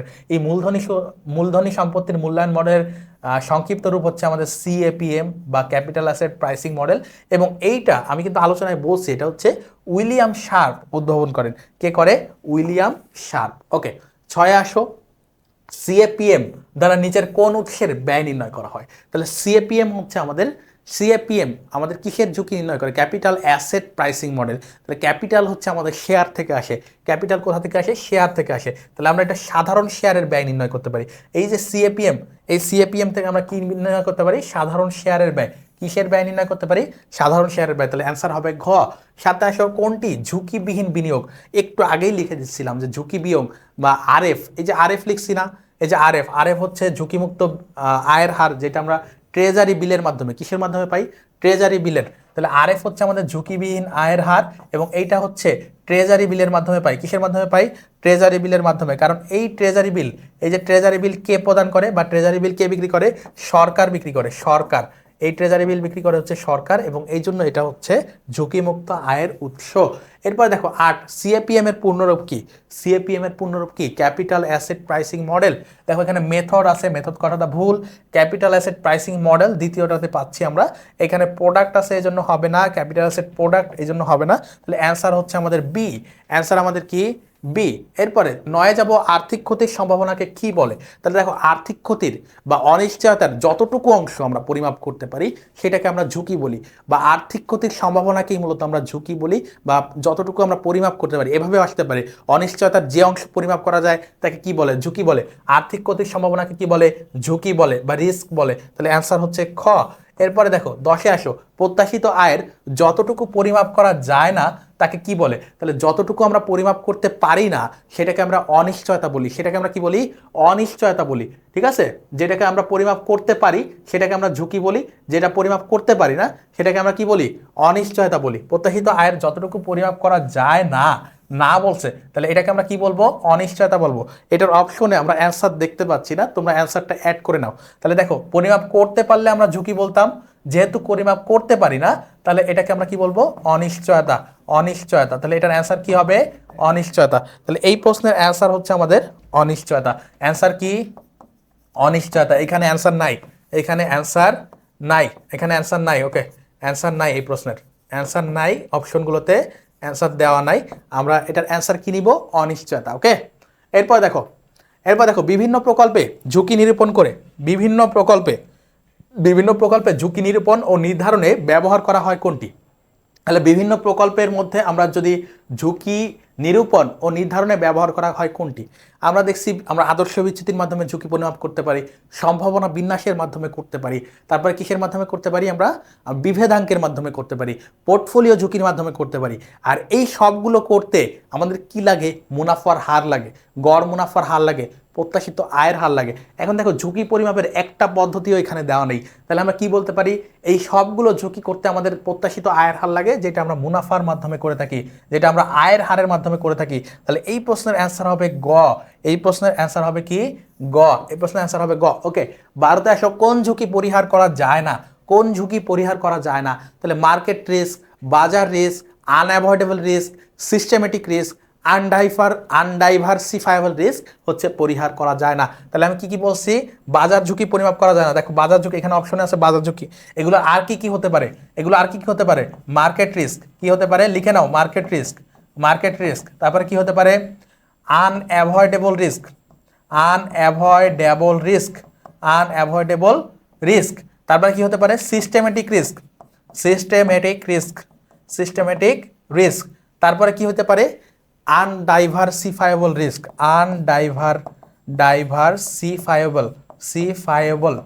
সিফায়েবল রিস্ক। ওকে, তাহলে এইগুলো, এই একটা জিনিস, একটা প্রশ্ন উত্তর 5টা, অর্থাৎ এগুলো সবই সিমিলার নাম, সব 5টা নামই মনে রাখতে হবে, 5টা নামই মনে রাখতে হবে। এরপরে দেখো ঝুঁকি হ্রাসভিত্তিক তুলনামূলক প্রকাশকে কি বলে? ঝুঁকি হ্রাসভিত্তিক তুলনামূলক প্রকাশ হচ্ছে আমাদের এই যে sigma by bar R into 100। তাহলে এটা কিসের সূত্র? এটা হচ্ছে বিভেদাঙ্কের সূত্র, যেটাকে আমরা অনুপাত বলতেছি। বিভেদাঙ্ক কিসের অনুপাত বলতেছি? আদর্শ বিচ্যুতি এবং গড় হারের অনুপাতকে আমরা বিভেদাঙ্ক বলি। তাহলে এই যে ঝুঁকি হ্রাস বৃদ্ধির তুলনামূলক ঝুঁকি, ও আচ্ছা দুঃখিত, এটা হচ্ছে তুলনামূলক প্রকাশ। তুলনামূলক প্রকাশ হচ্ছে ঝুঁকি হ্রাস বৃদ্ধির তুলনামূলক প্রকাশ। আর যেটা হচ্ছে আমাদের শতকরায় প্রকাশ, শতকরায় প্রকাশ থাকলে আমাদের অ্যান্সার হবে, দেখো শতকরায় প্রকাশ যদি বলে, শতকরায় প্রকাশ যদি বলে, শতকরায় প্রকাশ যদি বলে তাহলে হচ্ছে আমাদের বিভেদাঙ্ক। তাহলে অ্যান্সার কি? বিভেদাঙ্ক। তাহলে অ্যান্সার বিভেদাঙ্ক। আর যদি বলে যে হ্রাস বৃদ্ধির তুলনামূলক প্রকাশ, সেক্ষেত্রে হ্রাস বৃদ্ধি আমরা কিভাবে করতেছি? দেখো আমরা আদর্শ বিচ্যুতি যখন করছি তখন আমরা সূত্রটা কি লিখছি? সিগমা ইকুয়াল টু কি লিখছি? আর আই মাইনাস হচ্ছে আমাদের বার আর, এভাবে করছি না? Bar R whole square divided by n minus 1 root over, তাই তো? তাহলে এই যে আদর্শ বিচ্যুতির যে সূত্র, এখানে দেখো হ্রাস বৃদ্ধি অর্থাৎ এই আড়াই থেকে এই যে আমাদের গড় আয়ের হার পার্থক্য করতেছি, এটার ফলে আমাদের হ্রাস বৃদ্ধিটা পরিমাপ হচ্ছে। তাহলে এই যে হ্রাস বৃদ্ধির পরিমাপটা আমরা কিসের মাধ্যমে করি? আদর্শ বিচ্যুতির মাধ্যমে করি। কিসের মাধ্যমে করি? আদর্শ বিচ্যুতির মাধ্যমে করি। ওকে, আর যদি শতকরার প্রকাশ দুইটা প্রকল্পের মধ্যে তুলনা করা বোঝায়, সেক্ষেত্রে আমরা বলবো বিভেদাঙ্ক। ঠিক আছে। এরপর দেখো নিচের কোন ধরনের ঝুঁকি বিনিয়োগকারীর নিয়ন্ত্রণে থাকে? তাহলে নিয়ন্ত্রণে থাকে কোনটা? আমাদের কি প্রশ্ন, নিচের কোন ধরনের ঝুঁকি বিনিয়োগকারীর নিয়ন্ত্রণে থাকে? তা দেখো বাজার ঝুঁকি, তারপর মার্কেট রিস্ক, আনডাইভার্সিফাইবল রিস্ক, তারপর অনিয়ন্ত্রণযোগ্য ঝুঁকি, এগুলো আমরা কি করতে পারি না? নিয়ন্ত্রণ করতে পারি না। কিন্তু আর্থিক ঝুঁকি কখন হয়? আর্থিক ঝুঁকি হচ্ছে আমাদের দায় পরিশোধের অক্ষমতা থেকে, দায় পরিশোধের অক্ষমতা থেকে হয়। দায় পরিশোধের অক্ষমতা বা ঋণ পরিশোধের অক্ষমতা বা ঋণের সুদ, দায়, ঋণ, এগুলো পরিশোধের অক্ষমতা থেকে সৃষ্টি হয়। তাহলে তুমি যদি ঋণ না নিয়ে শেয়ার বিক্রি করে মূলধন সংগ্রহ করো, এই ক্ষেত্রে তোমার কি থাকবে না? আর্থিক ঝুঁকি থাকবে না। তাহলে এই আর্থিক ঝুঁকি আমরা নিয়ন্ত্রণ করতে পারি। এটা হচ্ছে নিয়ন্ত্রণযোগ্য বা অ্যাভয়েডেবল, নিয়ন্ত্রণযোগ্য। ঠিক আছে, এটা হচ্ছে নিয়ন্ত্রণযোগ্য। তাহলে আর্থিক ঝুঁকি আমরা পরিমাপ করতে পারি, নিয়ন্ত্রণ করতে পারি যদি ঋণ না নিই, কারণ আর্থিক ঝুঁকি আসে আমাদের দায় পরিশোধের অক্ষমতা থেকে। এতে যে বাজার ঝুঁকি, ফটকা ঝুঁকি, অপরিহার্য ঝুঁকি, এগুলো আমরা নিয়ন্ত্রণ করতে পারি না। তাহলে আমাদের অ্যান্সার হবে ক। আমাদের অ্যান্সার হবে কি? ক। পণ্যতে আসো পোর্টফোলিওতে পরিমিত ব্যবধান কখন সবচেয়ে বেশি? তাহলে পোর্টফোলিওতে আমি তোমাদেরকে দেখাইছিলাম একটু আগে, সৃজনশীলের আগেই দেখাইছিলাম যে পোর্টফোলিওর ঝুঁকি হতে পারে আমাদের -1 থেকে +1 পর্যন্ত। কি হতে পারে? এই যে এখানে লিখছিলাম -1 থেকে +1 পর্যন্ত হতে পারে, তাই না? -1 থেকে কোরিলেশন হতে পারে -1 থেকে +1, এবং -1 সবচেয়ে কম ঝুঁকি প্রকাশ করে, +1 সবচেয়ে বেশি ঝুঁকি প্রকাশ করে, তাই তো? +1 সবচেয়ে বেশি ঝুঁকি প্রকাশ করে। তাহলে আমাদের এটা ঝুঁকি হইতে পারে -1 থেকে, কি হতে পারে? -1 থেকে +1 পর্যন্ত, এবং এইটা হচ্ছে সবচেয়ে বেশি, এবং এই -1 হচ্ছে সবচেয়ে কম। যদি 0 হয় তাহলে হচ্ছে কোনো সম্পর্ক নেই দুইটার মধ্যে, তাই তো? কোনো সম্পর্ক নেই। তাহলে সবগুলোই তুমি শিখলা, বেশি হচ্ছে +1, কম হচ্ছে -1, এবং সম্পর্ক না থাকে যখন 0 হয়। তাহলে অ্যান্সার হচ্ছে কোরিলেশন r = +1 হইলে আমাদের ঝুঁকি হচ্ছে সবচেয়ে বেশি। ওকে, এরপরে 16তে আসো, ঝুঁকি হলো যা পরিহারযোগ্য। তাহলে ঝুঁকি আমরা পরিমাপ করতে পারি, নিয়ন্ত্রণ করতে পারি এবং পরিহার করতে পারি। তাহলে ঝুঁকি পরিহারযোগ্য, ঠিক আছে। অনিশ্চয়তা হতে সৃষ্টি, অর্থাৎ অনিশ্চয়তার যে অংশ আমরা পরিমাপ করতে পারি সেটাই ঝুঁকি, অর্থাৎ অনিশ্চয়তা থেকে ঝুঁকি সৃষ্টি হয়। অপরিমাপযোগ্য হচ্ছে অনিশ্চয়তা, ঝুঁকি নয়। তাহলে এই অংশটা ভুল। 1 ও 2 আমাদের অ্যান্সার। 17তে আসো, ব্যবসায়ের দৃষ্টিকোণ থেকে ঝুঁকির উৎস হলো। ব্যবসায়িক দৃষ্টিকোণ থেকে ঝুঁকির উৎস কোনটা দেখো। ব্যবসায়ের দৃষ্টিকোণ থেকে আমরা ঝুঁকি বলছিলাম 2 প্রকার। ব্যবসায়িক দৃষ্টিকোণ আমরা ঝুঁকির প্রকারভেদ পড়ছি, এমসিকিউ এর জন্য খুবই গুরুত্বপূর্ণ বলছিলাম। ব্যবসায়িক দৃষ্টিকোণ থেকে ঝুঁকি 2 প্রকার, একটা আর্থিক ঝুঁকি আর একটা ব্যবসায়িক ঝুঁকি। তাহলে ব্যবসায়িক ঝুঁকি কোনটা? যেটা হচ্ছে আমরা পরিচালন ব্যয় মেটাতে না পারা, আমাদের যে পরিচালন আয় হয় সেটা থেকে পরিচালন ব্যয় মেটাতে না পারলে সেটাকে আমরা ব্যবসায়িক ঝুঁকি বলি। আর্থিক ঝুঁকি তো একটু আগেও দেখলাম, দায় পরিশোধের অক্ষমতা বা ঋণের সুদ পরিশোধের অক্ষমতা থেকে যে ঝুঁকির সৃষ্টি হয় সেটাকে আমরা আর্থিক ঝুঁকি বলি। এই ব্যবসায়ের দৃষ্টিকোণ থেকে মূলত ঝুঁকি এই 2 প্রকার। বাজার ঝুঁকি হচ্ছে অনিয়ন্ত্রণযোগ্য বা নিয়ন্ত্রণের ভিত্তিতে আমরা বলি। তাহলে এইটা আমাদের হচ্ছে না, অ্যান্সার হচ্ছে 1 ও 2, অর্থাৎ ক। এরপরে 18তে আসো, কোম্পানি ঝুঁকি সৃষ্টির কারণ কি? কোম্পানি ঝুঁকি, এই যে মাত্র বললাম না ব্যবসায়িক ঝুঁকি বা কোম্পানি ঝুঁকি কি? কোম্পানি ঝুঁকি হচ্ছে একটা নির্দিষ্ট কোম্পানির নিয়ন্ত্রণের মধ্যে থাকে, অর্থাৎ এই কোম্পানির অভ্যন্তরীণ ঝুঁকি, অর্থাৎ তুমি কাঁচামাল বেশি দামে কিনতেছো, তোমার শ্রমিক খরচ বেশি, শ্রমিক অব্যবস্থাপনা, এই বিষয়গুলো। তাহলে দেখো কোম্পানি ঝুঁকি সৃষ্টি হয় অদক্ষ ব্যবস্থাপনার কারণে, শ্রমিক ধর্মঘটের কারণে, কাঁচামালের অপর্যাপ্ত কারণে। তাহলে সবগুলোই হচ্ছে কি?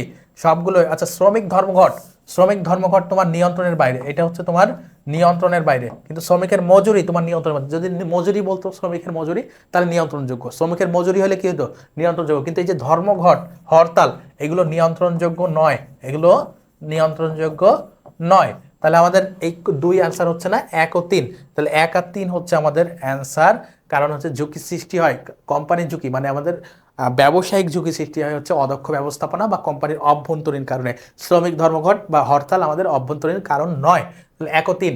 এটা মুদ্রাস্ফীতির কারণে কি হয়? মুদ্রাস্ফীতির কারণে আমাদের অর্থের ক্রয় ক্ষমতা হ্রাস পায়, অর্থাৎ জিনিসপত্রের দাম বেড়ে যায়। এখন বলছে মুদ্রাস্ফীতি, মুদ্রাস্ফীতির কারণে কি হয়, বিনিয়োগ কি বাড়ে, বিনিয়োগ বাড়ে, উৎপাদন খরচ বাড়ে, মূল্য বাড়ে। তাহলে মুদ্রাস্ফীতির কারণে আমাদের ক্রয় ক্ষমতা হ্রাস পায় এবং এই কারণে আমাদের উৎপাদন খরচ যেমন বাড়ে, কাঁচামালের মূল্য কি হয়, বাড়ে, বিনিয়োগ কমে যায়, বিনিয়োগ কি হয়, কমে যায়। তাহলে আমাদের অ্যান্সার 2 ও 3, অ্যান্সার কি 2 ও 3, অ্যান্সার হচ্ছে আমাদের 2 ও 3। এরপরে 20-এ আসি, ঝুঁকি পরিমাপের পরিসংখ্যানিক পদ্ধতি কোনটা? ঝুঁকি পরিমাপের পরিসংখ্যানিক পদ্ধতি আমরা দেখছি, একটা হচ্ছে আদর্শ বিচ্যুতি, এটা কি আদর্শ বিচ্যুতি। এখন এই আদর্শ বিচ্যুতিকে ইংরেজিতে বলা হয় স্ট্যান্ডার্ড ডিভিয়েশন। কি বলা হয়, স্ট্যান্ডার্ড ডেভিয়েশন, ওকে, স্ট্যান্ডার্ড ডেভিয়েশন, তাই তো, যেটার বাংলা হচ্ছে পরিমিত ব্যবধান। তাহলে আদর্শ বিচ্যুতির অপর নাম স্ট্যান্ডার্ড ডেভিয়েশন বা পরিমিত ব্যবধান। তাহলে পরিসংখ্যানিক পদ্ধতি এটা একটা পেলাম। বিভেদাঙ্কও একটা পরিসংখ্যানিক পদ্ধতি, বিভেদাঙ্ক কি একটা পরিসংখ্যানিক পদ্ধতি, কারণ বিভেদাঙ্ক ডিপেন্ড করে আদর্শ বিচ্যুতির উপরে। এটা কিসের উপর ডিপেন্ড করে, আদর্শ বিচ্যুতি বা সিগমার উপর। তাহলে এইটাও একটা পরিসংখ্যানিক পদ্ধতি। তাহলে পরিসংখ্যান পদ্ধতি এই দুইটাই, অনুপাত বিশ্লেষণ কোনো পরিসংখ্যানিক পদ্ধতি নয়। তাহলে 1 ও 2 আমাদের অ্যান্সার। তো প্রিয় শিক্ষার্থীরা, আমরা আমাদের আলোচনার একেবারে শেষ পর্যায়ে চলে এসেছি, অর্থাৎ ঝুঁকি এবং মুনাফার হার নিয়ে যারা এতদিন ধরে ভয় পাইতা, তাদের আজকের ক্লাসের মাধ্যমে ইনশাআল্লাহ আমরা বেসিক থেকে অ্যাডভান্স পুরোপুরি কভার করে দিয়েছি। তোমাদের দুইটা সৃজনশীল খুবই সহজভাবে বোঝানোর চেষ্টা করেছি, যেগুলো তোমাদের পরীক্ষায় আসবে ইনশাআল্লাহ, এই টাইপের ম্যাথ। এবং পাশাপাশি আমরা 20টা এমসিকিউ খুবই সহজভাবে কিভাবে তুমি পড়লে খুব সহজে উত্তর করতে পারবা, যেগুলো আমরা স্লাইডে দিয়েছি সেইগুলো। তো আমাদের স্লাইডটাও ইনশাআল্লাহ তোমাদেরকে দিয়ে দিব পিডিএফ আকারে। তোমরা ক্লাসটা যারা ভালোভাবে করেছো তাদের অসংখ্য ধন্যবাদ। তোমাদের সাথে আবারও এই ধরনের ক্লাসে দেখা হবে। সেই পর্যন্ত সবাই সুস্থ থাকো, পড়াশোনা করো, তোমাদের পরীক্ষায় ভালো করার চেষ্টা করো, তোমাদের স্বপ্ন পূরণে সচেষ্ট হও আমাদের সাথে। আসসালামু আলাইকুম রহমতুল্লাহ।